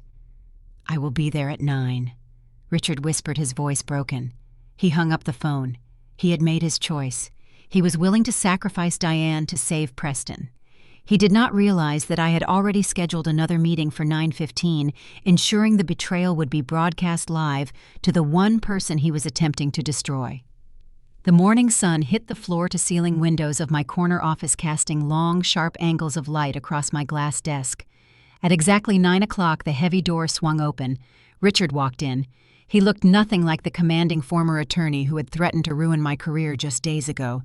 His suit was rumpled, his tie hung loose, and the skin beneath his eyes was bruised with exhaustion.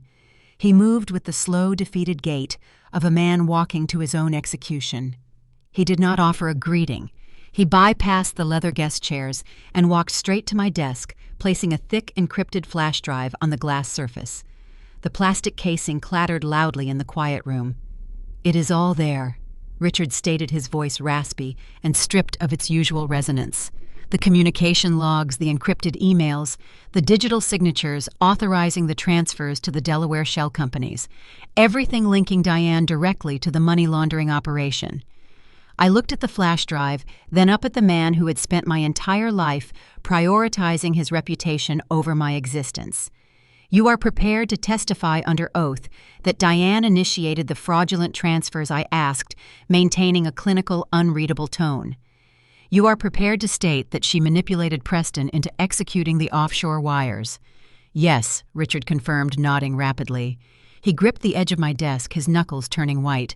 She orchestrated the movement of the capital to protect her own lifestyle. Preston was just following her instructions. I have the documentation to prove it. If you hand this over to the federal prosecutors, they will offer Preston immunity in exchange for testifying against her. They want the architect Sloane, not the pawn. Diane was the architect. I leaned back in my chair, studying him. He was lying, of course. Diane was deeply involved, but Richard had built the machine. Yet he was willing to serve his wife on a silver platter to the FBI, framing her as the mastermind, solely to spare his golden son from a federal prison sentence. It was a breathtaking display of cowardly self-preservation. And in exchange, I prompted ensuring the terms of his betrayal were explicitly stated. In exchange, you convinced Terrence to drop the breaking and entering charges against Preston today. Richard demanded, his desperation leaking through the formal language. And you used this evidence to negotiate a non-prosecution agreement for him with the SEC. You save my son and I give you Diane.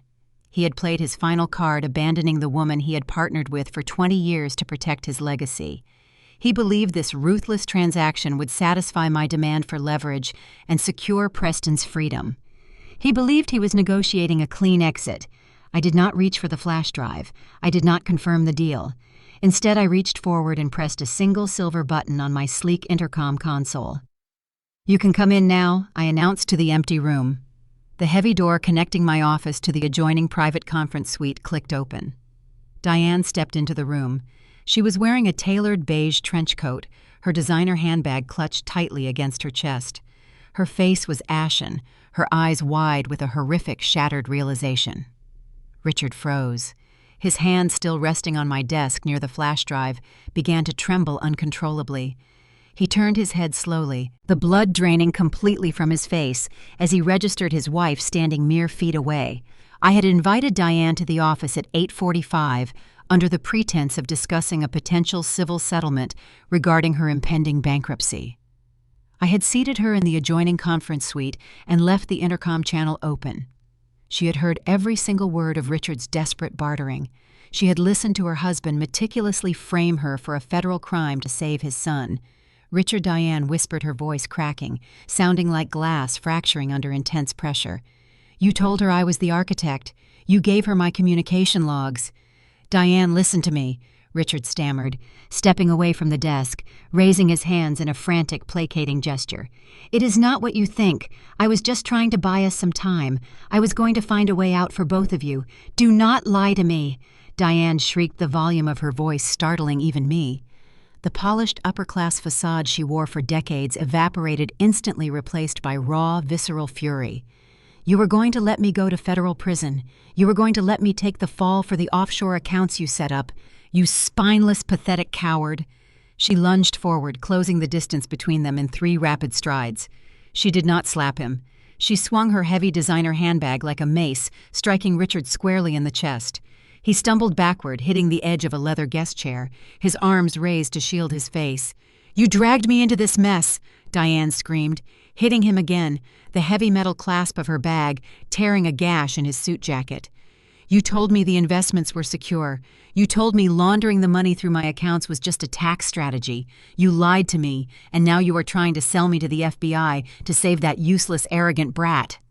Richard grabbed her wrists, struggling to restrain her as she thrashed against him. "Diane, stop. We are in a law firm. They are recording this." He hissed, his panic escalating as he realized the audience they were currently performing for. I sat comfortably behind my desk, watching the empire of the Kensington family tear itself apart from the inside. They had spent years presenting a united, impenetrable front of wealthy superiority, using their combined influence to isolate and punish me. Now stripped of their money and facing the brutal reality of criminal indictment, they turned on each other with the ferocity of starving wolves. Diane wrenched her hands free from his grip. She stood panting, her hair disheveled, her eyes blazing with absolute hatred. "You think you can pin this on me?" Diane snarled, her voice dropping to a low, venomous hiss. "You think I am going down alone while you and Preston walk away? I have the passwords, Richard. I have the secondary ledgers you thought you deleted. I know exactly where the original venture capital went before it hit the Caymans." Richard's eyes widened in genuine terror. "Diane, do not do this." Diane ignored him. She turned her furious gaze toward me. She marched up to my glass desk, planting her hands flat on the surface, leaning in close. "I want a deal, Sloane." Diane demanded, her tone shifting from hysterical rage to cold, calculating survival. "I want full immunity from the civil racketeering lawsuit. In exchange, I will hand over the secondary ledgers. I will testify against Richard. I will testify against Preston. I will give the SEC everything they need to lock them both away for 20 years. Richard let out a strangled cry. "Diane, you cannot. They will destroy us. They already have, Richard." Diane shot back, not even looking at him. "But I am not going down with your sinking ship." She looked back at me expectant, waiting for me to accept her surrender and draft the immunity agreement. She believed she possessed the ultimate leverage. She believed I needed her testimony to secure my victory. I looked at the woman who had smirked when Richard threatened to withdraw my college tuition. I looked at the woman who had gleefully participated in framing me for a heart attack to ruin my career just days ago. I reached out and picked up the encrypted flash drive Richard had placed on my desk. I turned it over in my fingers, feeling the smooth plastic. "I am afraid you are misunderstanding your position here, Diane," I stated softly, setting the flash drive down next to my keyboard. "I do not need your secondary ledgers." Her confident expression faltered. "What do you mean you do not need them? I have the proof he orchestrated the entire fraud. I already have the proof," I replied, maintaining a steady, emotionless gaze. "Terrence cracked the encryption on the primary servers 3 days ago. We traced the digital signatures on the wire transfers. We know Richard set up the accounts, but we also know you authorized the disbursements." I leaned forward, clasping my hands together. "You are not a cooperating witness, Diane. You are a primary target of the federal investigation. You cannot negotiate immunity with me because I am not a federal prosecutor. I am the lead counsel for the defrauded investors, and my sole objective is maximizing the financial recovery for my clients." The color drained from Diane's face. "You set us up," she whispered, the realization hitting her with crushing force. "You brought us both here just to watch us turn on each other." "I brought you here to ensure neither of you could claim ignorance," I corrected her. "Richard brought me the flash drive confirming your involvement. You just offered to testify confirming his orchestration. You have mutually assured your own destruction in my office, while the intercom was recording the entire exchange." The heavy glass door of my office swung open again. 2 men in dark suits stepped into the room, their badges clipped to their belts. They were not building security. They were federal agents. Richard Kensington and Diane Kensington, the lead agent, announced, his voice devoid of any sympathy. "We have warrants for your arrest regarding conspiracy to commit wire fraud and money laundering. Please place your hands behind your backs." The trap had not just closed. It had locked them inside together permanently. The federal agents moved into the office with practiced efficiency. The metallic click of handcuffs echoed sharply against the glass walls. Richard did not resist. He seemed to shrink inward, his broad shoulders collapsing as the agents secured his wrists. His arrogant facade was entirely obliterated. He stared blankly at the floor, a man who had finally run out of legal loopholes and sacrificial pawns. Diane, however, did not surrender quietly. When the second agent reached for her arm, the shock holding her paralyzed shattered into frantic, hysterical resistance. "Do not touch me!" Diane shrieked, recoiling violently, nearly knocking over a modern art sculpture resting near the doorway. "You cannot arrest me. I am a victim. He manipulated me. I did not know the money was stolen." The agent ignored her outburst, stepping forward to firmly grasp her wrist. "Ma'am, you are under arrest. Any statement you make now can and will be used against you. Please cooperate." Diane twisted in his grip, her eyes darting wildly around the room until they locked onto me. The carefully cultivated image of the poised elite matriarch had vanished, completely replaced by a desperate, cornered animal. Sloane, tell them. Diane screamed, her voice shrill and abrasive. Tell them I offered to testify. I offered you the secondary ledgers. I have the passwords to his hidden accounts. You need me to convict him. I remained seated behind my desk, watching her struggle. I did not raise my voice to match her hysteria. I spoke with a quiet, lethal clarity. I do not need your ledgers, Diane, I repeated, ensuring every word resonated through the room. I already have the digital signatures, confirming your direct authorization on the Cayman Island transfers. You were not a passive beneficiary. You were an active administrator in a multi-million-dollar money laundering scheme. Diane stopped struggling. The realization that I possessed hard evidence of her direct involvement hit her with paralyzing force. She looked at Richard, who still refused to meet her gaze, then back at me, her expression shifting from rage to profound, terrifying comprehension. She was going to prison. They marched them out of my office. The heavy glass door swung shut, sealing out the noise of Diane's continued protests. I sat in the silence for a long moment, allowing the adrenaline to recede. The architect of the fraud and his primary accomplice were in federal custody. The immediate threat to my career and my family was neutralized. However, the legal war was not over. The criminal indictments were solely the beginning. The defrauded investors I represented demanded financial restitution, and achieving that required dismantling the remaining assets tied to Preston's bankrupt startup.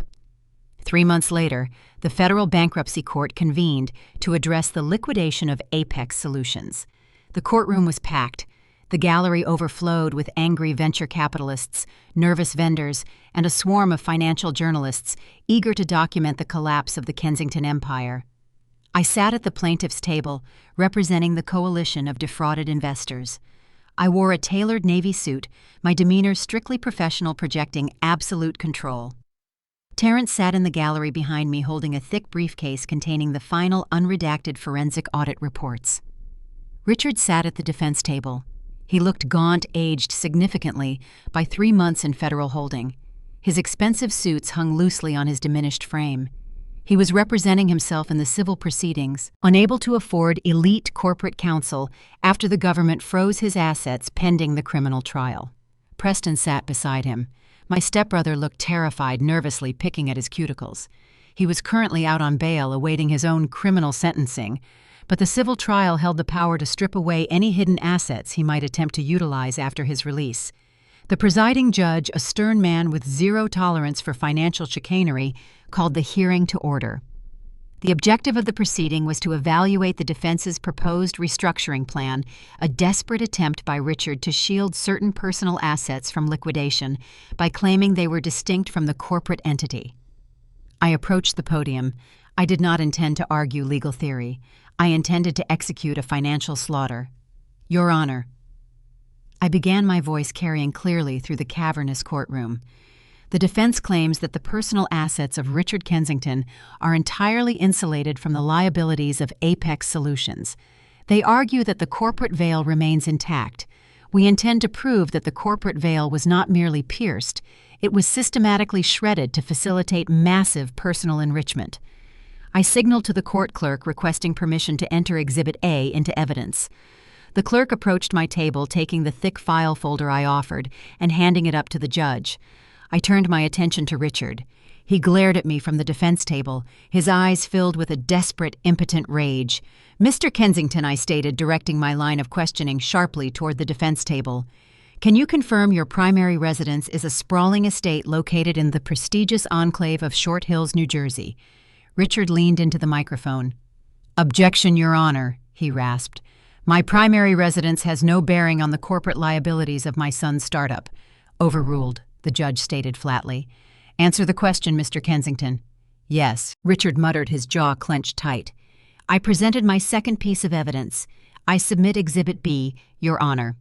It is a series of notarized wire transfer logs obtained directly from the Cayman Island shell accounts managed by the defendant. I turned back to Richard. Mr. Kensington, these logs indicate that exactly 3 days after your son's startup secured its Series B funding round, a sum of $2.5 million was transferred from the Apex corporate account to an offshore entity named Horizon Holdings, LLC. Can you confirm your relationship to Horizon Holdings? Richard swallowed hard. His hands trembled slightly on the table. "Horizon Holdings is a blind trust," he answered evasively. "I cannot speak to its internal operations." I smiled a cold, predatory expression. "Let me refresh your memory, then," I said, retrieving a specific document from my files. "This is a property deed registry from the state of New Jersey. It shows that exactly 4 days after that $2.5 million transfer occurred, Horizon Holdings, LLC, purchased your Short Hills estate in cash, effectively removing it from your personal liability profile while allowing you to continue residing there, rent-free." A murmur rippled through the gallery. The investors leaned forward, their anger palpable. "You utilized stolen investor capital to purchase your own home through a shell company," I declared, raising my voice to ensure the magnitude of the fraud resonated throughout the courtroom. "You did not just mismanage their money, Richard. You stole it to finance your luxury lifestyle while your investors bled." Richard leaped to his feet, slamming his hands on the defense table. "That is a lie," he shouted, his voice echoing off the high ceilings. "That property transfer was a legitimate estate planning maneuver. You are twisting the facts to execute a personal vendetta against your own family."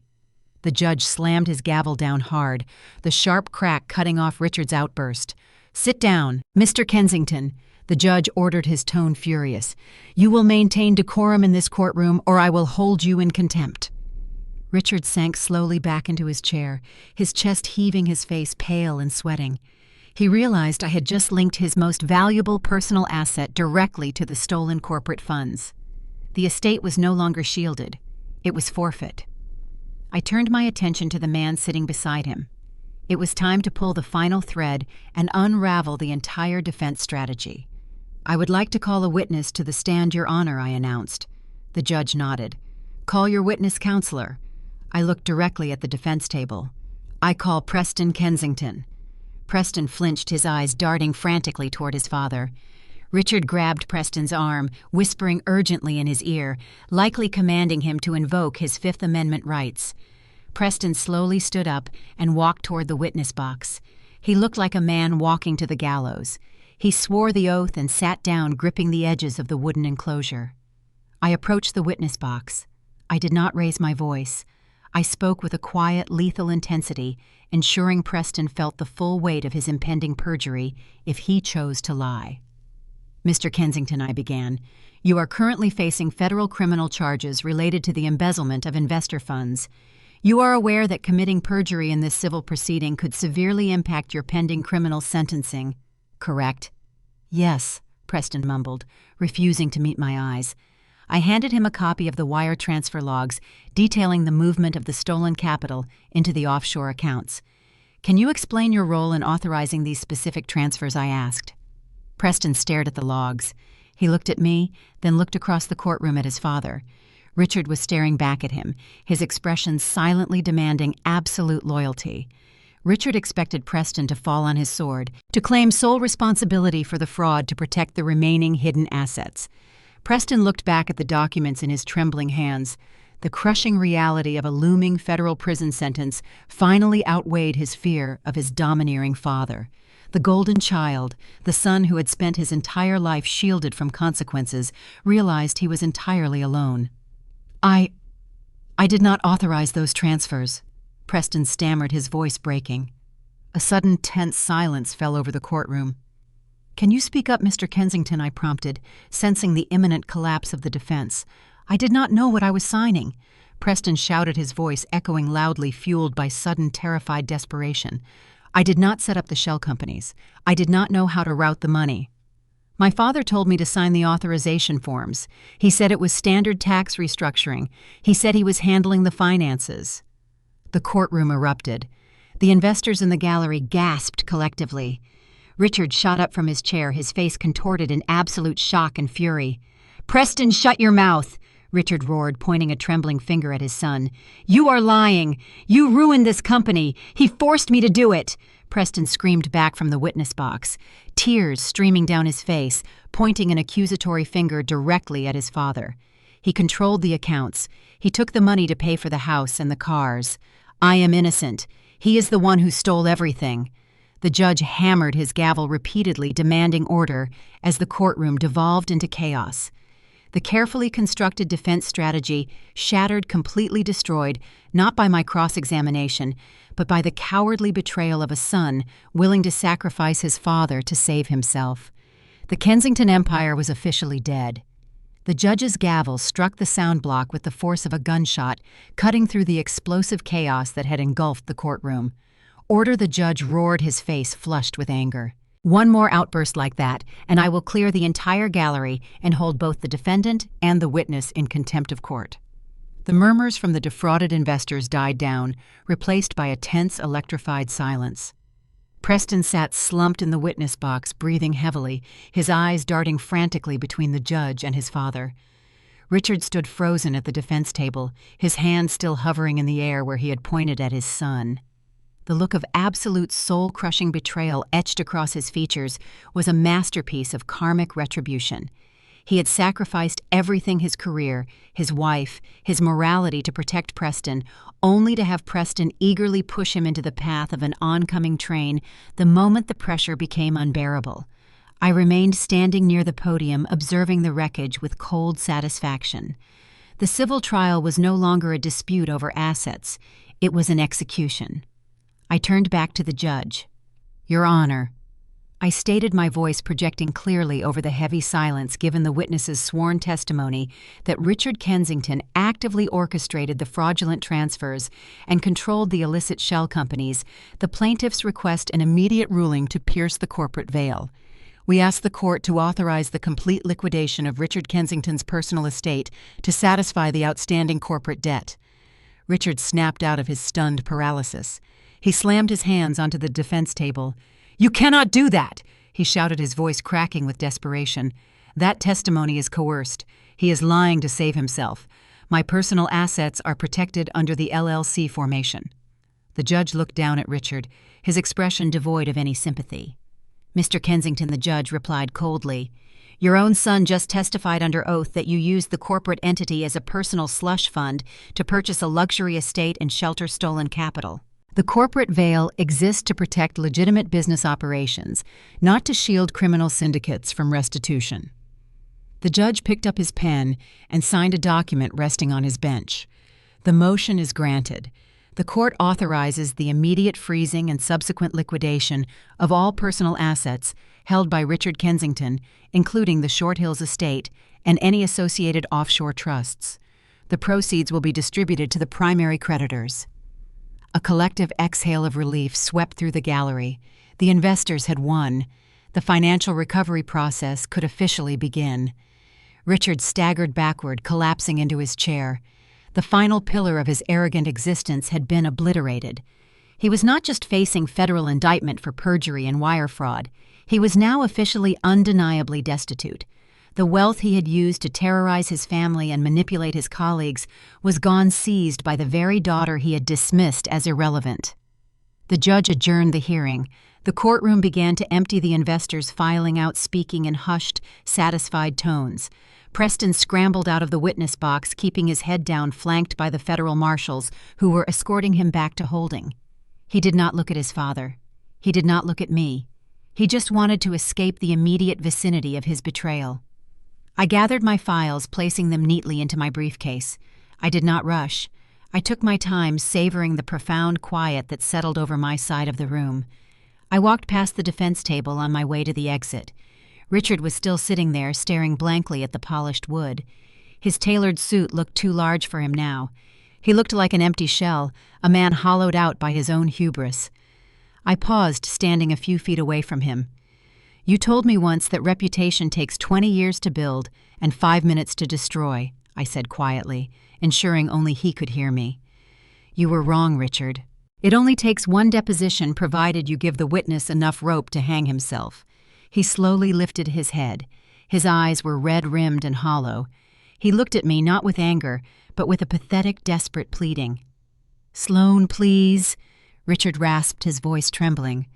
"I have nothing left. The bank is going to take the house tomorrow." Diane filed for divorce this morning to try and protect her personal accounts, but the feds froze them anyway. "I am facing 20 years in prison. You have won. Please leave me something. Just enough to hire a decent defense attorney. Just enough to survive." He was begging me for mercy. The man who had forged my signature to drain my college fund, who had threatened to pull my firm's clients to force my compliance, who had weaponized my nephew's medical care, was now asking for a handout. I reached into my briefcase. I pulled out my leather wallet and unzipped the main compartment. I retrieved a single crisp bill. It was a $2 bill. It was a rare currency note, often considered a novelty or a symbol of bad luck, depending on the superstition. To me, it represented the exact amount of worth Richard had assigned to my accomplishments. I stepped closer to the table and placed the $2 bill directly in front of him. On the day I graduated from law school, I stated, my voice dropping to a glacial whisper, "You told me the ceremony was a formality and that I could handle it alone because Preston's Little League game was more important. You told me my achievements were insignificant. You treated my entire existence like a transaction that yielded no return on investment." I tapped the $2 bill with my index finger. "Consider this your severance package, Richard," I said. "Use it to call a public defender. We are officially squared." I turned and walked away. I did not look back as I pushed through the heavy wooden doors of the courtroom and stepped out into the bustling hallway of the courthouse. The air felt lighter. The oppressive weight of his expectations and his cruelty had evaporated entirely. I walked toward the elevator bank, feeling a sense of absolute, unshakable freedom. I had not just survived the Kensington family dynamic, I had dismantled it completely, using the very legal system Richard had worshipped as a weapon against him. My phone buzzed in my pocket. I pulled it out.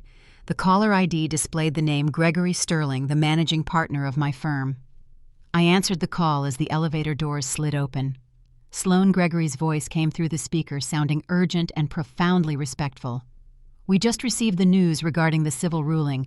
Congratulations on piercing the veil. The investors are ecstatic." "Thank you, Gregory," I replied smoothly, stepping into the elevator. "It was a decisive victory. I need you back at the office immediately." Gregory continued, the tone of his voice shifting from congratulatory to strictly business. "The executive committee convened an emergency session while you were in court. The senior partners have voted unanimously. We are formally offering you the position of managing partner overseeing the entire corporate litigation division. We need your leadership, Sloane. We need you running the floor." The elevator doors closed, shutting out the noise of the courthouse. I watched the floor numbers light up, descending toward the ground level. The promotion was not just a title change. It was a transfer of absolute power. It meant I was no longer fighting for a seat at the table. I was the one who owned the table. "I will be there in 20 minutes. "Gregory," I answered, a fierce, triumphant smile finally breaking across my face. "Have the partnership agreement ready for my signature." I ended the call and slipped the phone back into my pocket. The battle was over. The war was won. The Kensington name, once synonymous with old money arrogance and untouchable privilege, was now a cautionary tale buried in federal indictments and bankruptcy filings. But my name, the name I had forged through grit, intellect, and absolute refusal to submit, was just beginning to echo through the highest echelons of the city. The empire was mine, and I had built it from the ashes of their ruin. The gavel struck, sealing the financial execution. The judge's order to pierce the corporate veil acted as a master key, unlocking the vaults Richard had spent decades fortifying. The civil ruling triggered an immediate synchronized response from the federal agencies monitoring the case. The illusion of the untouchable Kensington empire shattered within hours. The domino effect initiated by Preston's cowardly perjury in the witness box cascaded through every facet of Richard's life. The court-appointed receivers moved with ruthless efficiency. They did not wait for appeals. They executed the seizure orders that afternoon. I sat in my newly acquired corner office, the ink drying on my managing partner contract, monitoring the collapse via encrypted updates from the recovery team. The first asset to fall was the Short Hills estate. Federal marshals arrived at the sprawling gated property just as the sun began to set. They presented the forfeiture order to Diane, who was frantically packing designer luggage in the grand foyer. The marshals instructed her to vacate the premises immediately, permitting her to take only personal clothing and items not purchased with commingled funds. The luxury vehicles parked in the circular driveway, the Mercedes SUV and Richard's vintage Porsche, were towed away on flatbeds before twilight. The offshore accounts followed. The Cayman Island banks, historically resistant to domestic subpoenas, capitulated instantly when presented with the unsealed federal indictments detailing organized money laundering and wire fraud. The hidden millions, the stolen venture capital Richard had hoarded to ensure his comfortable retirement, were frozen and repatriated to a holding account controlled by my firm for distribution to the defrauded investors. Richard's reputation, his most prized possession, disintegrated entirely. The legal community in our city is insular and unforgiving toward those who attract federal scrutiny. The country club where he had brokered deals and intimidated rivals formally expelled him. The prestigious law firm where he had built his legacy issued a terse public statement completely severing all historical ties and condemning his actions. He became a pariah, overnight toxic to anyone attempting to maintain a legitimate practice.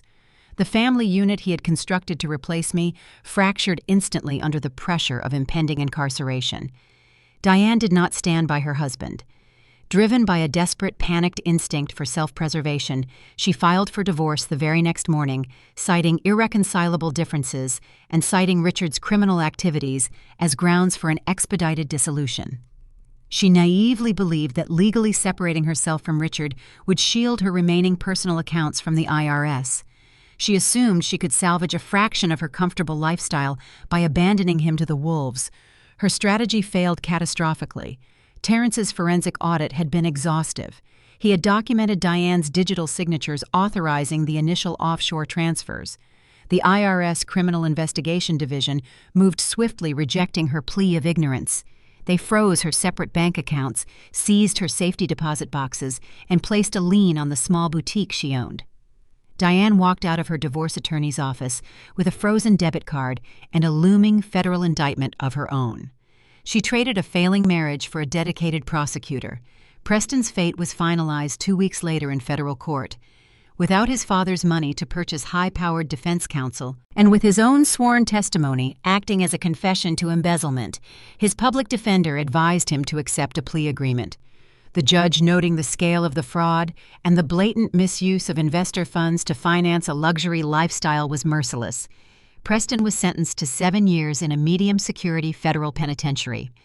The golden boy, who had never faced a consequence more severe than a canceled credit card, was remanded into custody, immediately trading his cashmere hoodies for standard-issue khakis. Richard was left entirely alone, stripped of his wealth, his family, and his freedom. He was awaiting his own criminal trial, currently out on a heavily restricted bail bond, residing in a cheap, sparsely furnished motel room near the airport. The man who had commanded boardrooms and terrified associates was now checking the balance on a prepaid burner phone. It was on that prepaid phone that he made his final attempt to contact me. I was reviewing a stack of merger acquisitions late on a Friday evening. The office was quiet, the city lights reflecting off the glass walls. My private line rang. I did not recognize the number, but I answered knowing exactly who it was. Sloane. The voice was hollow, stripped of its booming resonance, sounding like dry leaves scraping across pavement. "It is Dad." I did not correct him.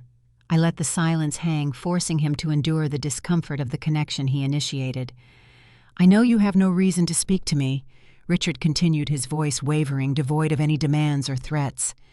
"I know I have lost. The trial is scheduled for next month. The public defender told me to expect 10 to 15 years. I will likely die in prison." He paused, a ragged intake of breath echoing over the line. "I am calling because I have nothing left, Sloane. They took the house. They took the accounts. Diane is gone. Preston is gone. I am sitting in a motel room, and I cannot even afford the retainer for a decent medical expert to argue for a sentence reduction based on my heart condition." He was breaking down the reality of his isolation, finally crushing his ego. He was attempting to elicit sympathy, hoping the residual bond of biology might compel me to offer a lifeline. "I am begging you, Sloane." Richard pleaded, the desperation raw and unfiltered. "Just a small loan from the recovery fund, just enough to hire a competent attorney for the sentencing phase. You control the disbursements now. You have the power to show mercy. I am your father. Please, do not let me die in a cage." I listened to his plea, feeling the cold, smooth surface of my mahogany desk under my fingertips. I thought about the 19-year-old girl who had stood in a living room watching her college savings evaporate to save a brother who despised her. I thought about the 30-year-old woman who had been threatened with disbarment smeared in the press and manipulated with a sick child's medical fund, all to protect the man currently begging on the phone. I leaned closer to the receiver, ensuring my voice was crisp clear and utterly devoid of mercy. "I am not your daughter, Richard." I stated, my tone slicing through the static of the line like a scalpel. "You signed a declaration severing me from this family 12 years ago. I am merely the primary creditor of your bankrupt estate and the managing partner of the firm you tried to extort." I paused, letting the reality of my newly acquired power settle over him. "I reviewed the final disbursement schedules this afternoon," I continued. "The defrauded investors will be made entirely whole. Vivian and Terrence have received the full allocation from the medical trust, and Leo's surgery was a complete success. The accounts are closed. There is no money left for you. Sloane, please." Richard cried out a pathetic, broken sound. "You cannot do this." "I did not do this, Richard," I replied, my voice dropping to a final definitive whisper. "You built this cage yourself. I just locked the door." I hung up the phone. I did not block the number. I simply disconnected the line. I opened the personnel file on my desk, ready to approve the hiring of 3 new associates for my division. The past was permanently severed, and the future required my full attention. The dial tone buzzed against my ear, a stark, flat sound replacing the pathetic pleading of a ruined man. I placed the receiver back in its cradle. The silence in my corner office was profound, heavy with the finalized execution of a 12-year severance. My phone chimed, vibrating against the glass desk. A text message from Terrence. "The medical transfer cleared. Leo is in recovery. The surgeon says his heart sounds perfect." I let out a slow, steady breath. The tension that had coiled tight in my chest since Vivian's panicked phone call finally unraveled. The primary objective was secured. The collateral damage was contained. The Kensington empire had burned to the ground, but my true family remained untouched by the flames. I spent the next 3 weeks immersed in the grueling, meticulous process of asset liquidation. I oversaw the sale of the Short Hills estate, directing the proceeds back into the investor compensation pool. I signed off on the dismantling of the Delaware shell companies, ensuring every stolen dollar was accounted for and repatriated. I worked closely with the federal prosecutors, providing the necessary documentation to solidify the criminal indictments against Richard and Diane. The day of Richard's formal arraignment arrived under a cold, overcast sky. The federal courthouse loomed in downtown Newark, a massive structure of granite and steel. I attended the hearing not as a participant, but as an observer, ensuring the final nails were driven securely into his coffin. Richard shuffled into the courtroom, wearing an oversized, ill-fitting suit that hung off his diminished frame.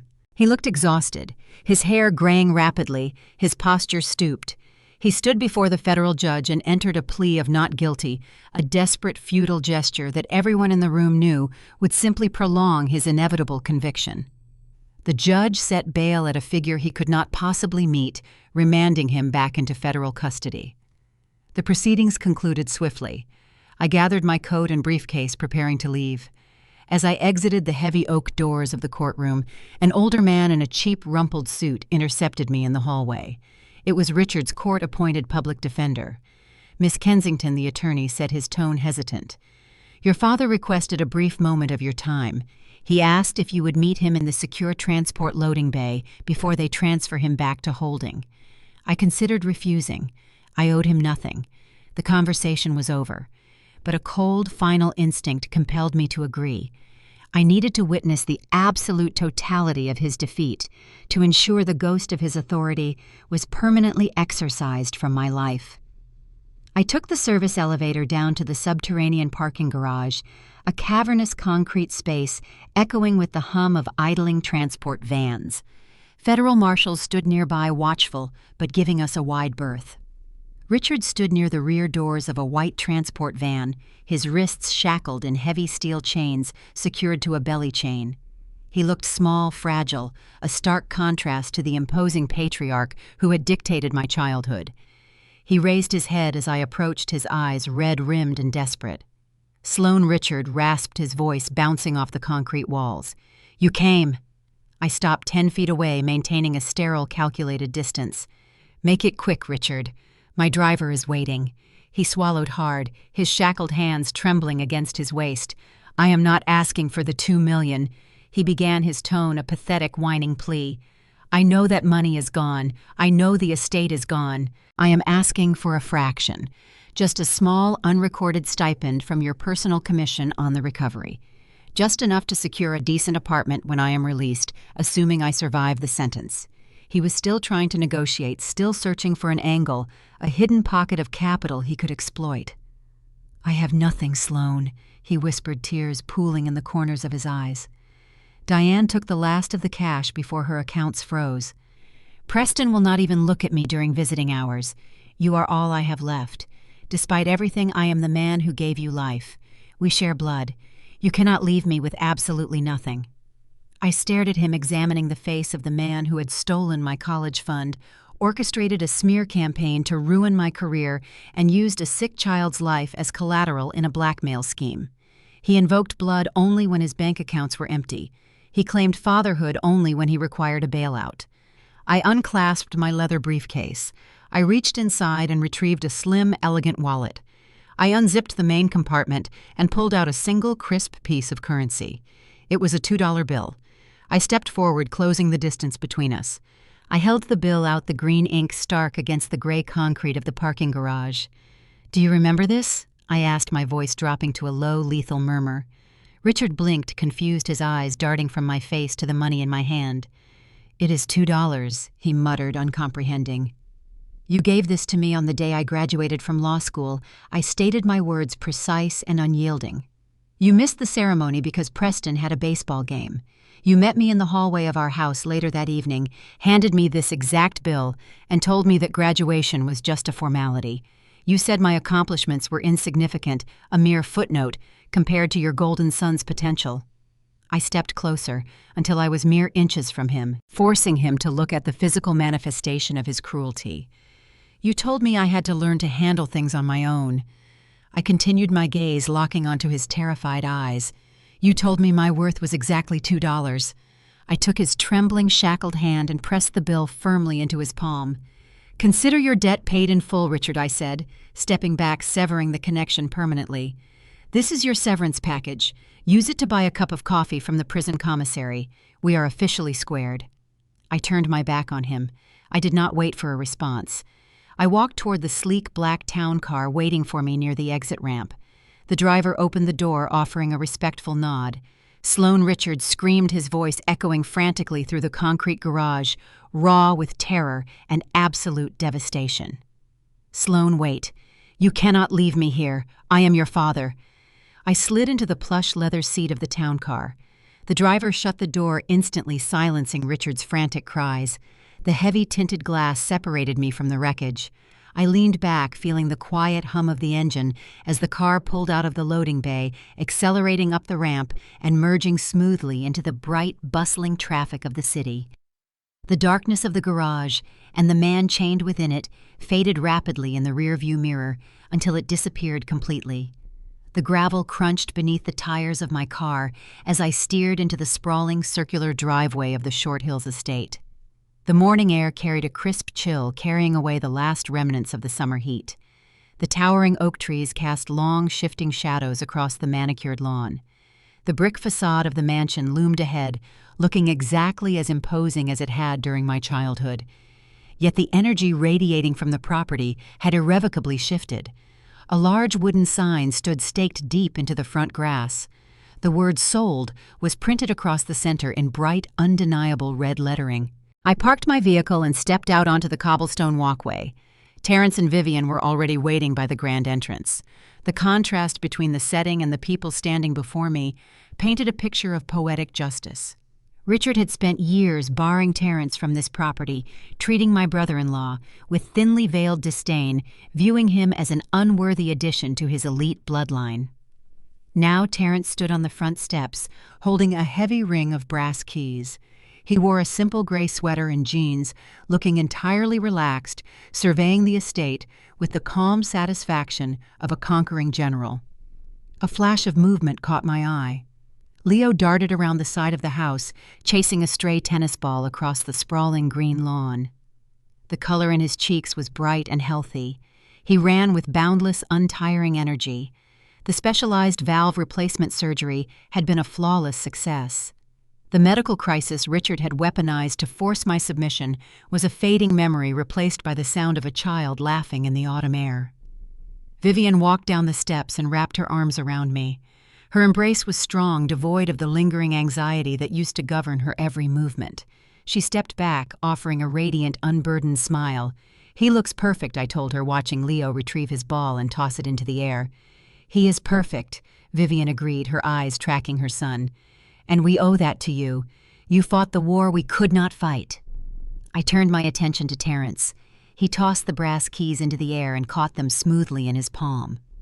"I reviewed the auction registry this morning," I said, leaning against the hood of my car.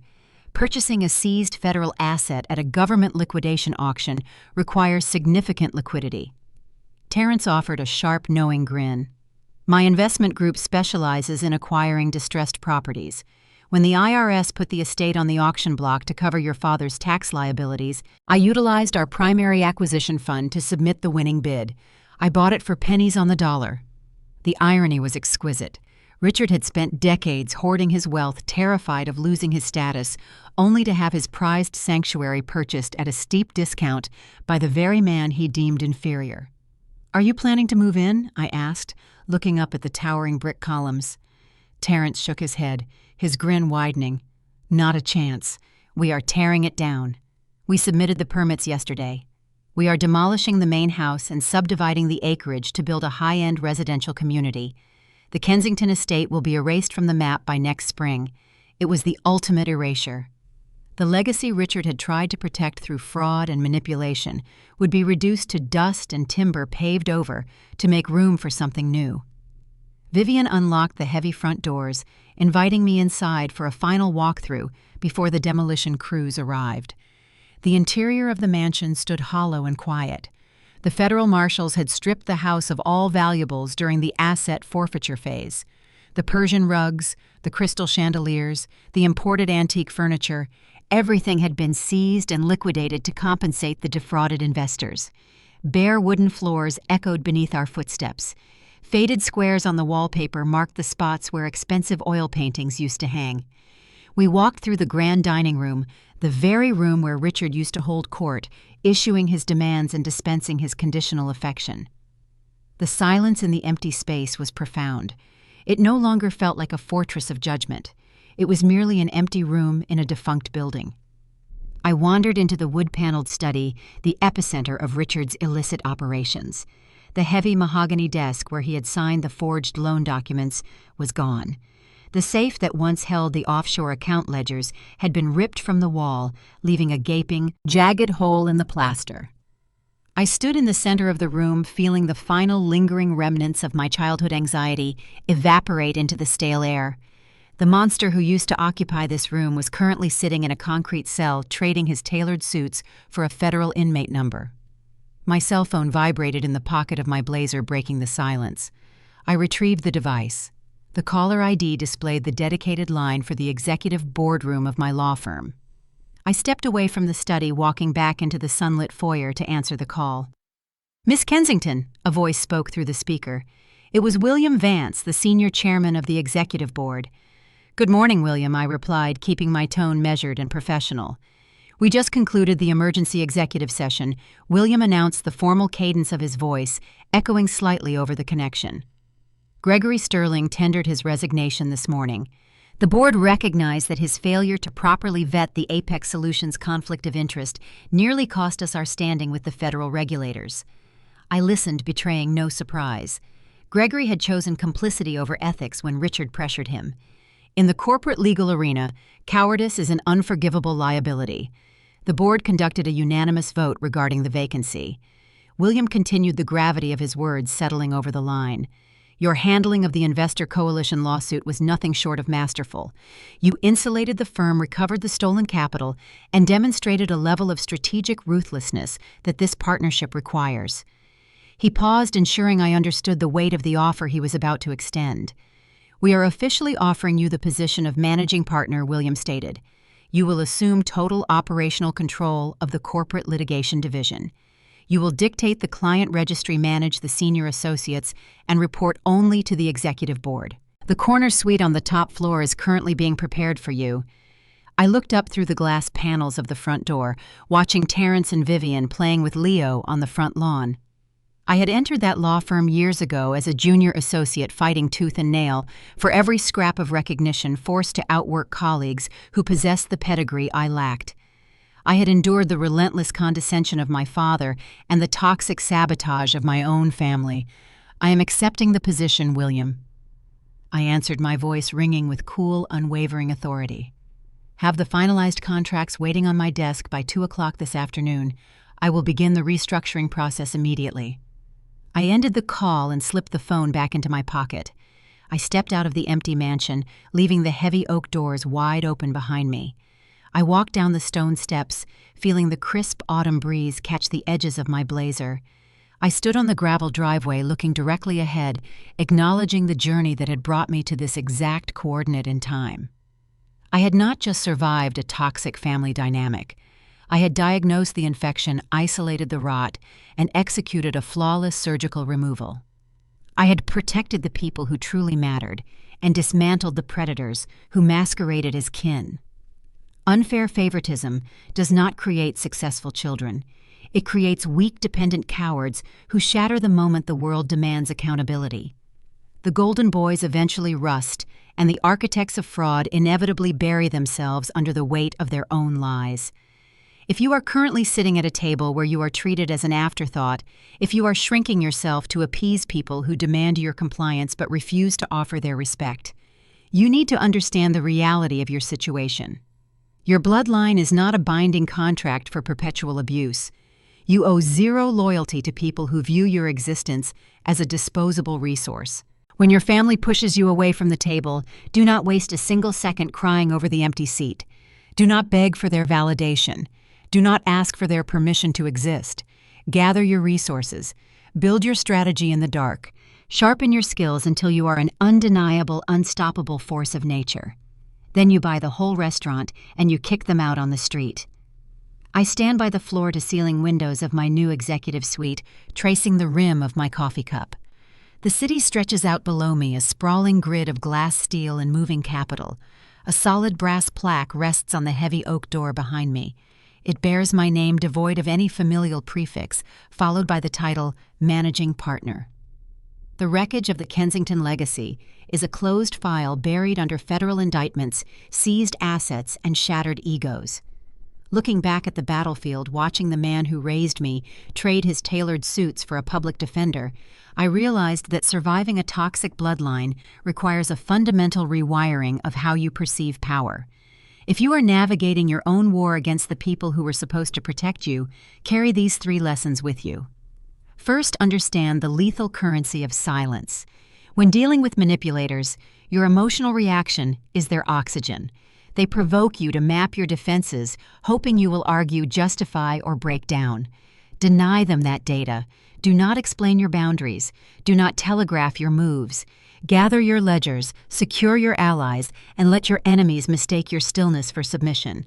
When you finally strike, ensure it is a move they never saw coming, executed with a paper trail they cannot contest. Second, recognize that biology is a genetic coincidence, not a perpetual debt. A title father, mother, brother does not grant someone an irrevocable license to siphon your resources, leverage your sanity, or use your name as a shield for their own cowardice. Loyalty is a reciprocal exchange, earned through consistent action. You possess the sovereign right to sever ties with the people who constructed your childhood cage. The family you choose to build through mutual respect, shared battles, and unwavering trust will always outlast the fragile conditional alliance of forced genetics. Finally, stop negotiating for a seat at a table where you are treated as the menu. Stop attempting to translate your worth to people who profit from your insecurity. You will never win a rigged game by adhering to the rules of the people who rigged it. Step off their board entirely. Funnel your energy into building your own capital, your own unassailable expertise, and your own empire. When you own the building, you no longer need to beg for an invitation to walk through the front door. I set my coffee cup down on the polished mahogany desk. The war is over, the territory is secured, and the future requires my undivided attention. If this narrative gave you the clarity to draw your own lines in the sand, drop a comment below and tell me how you took your power back. Please subscribe, and tune in to Hazel Tells Stories for more narratives about rewriting the rules and leaving the architects of your pain in the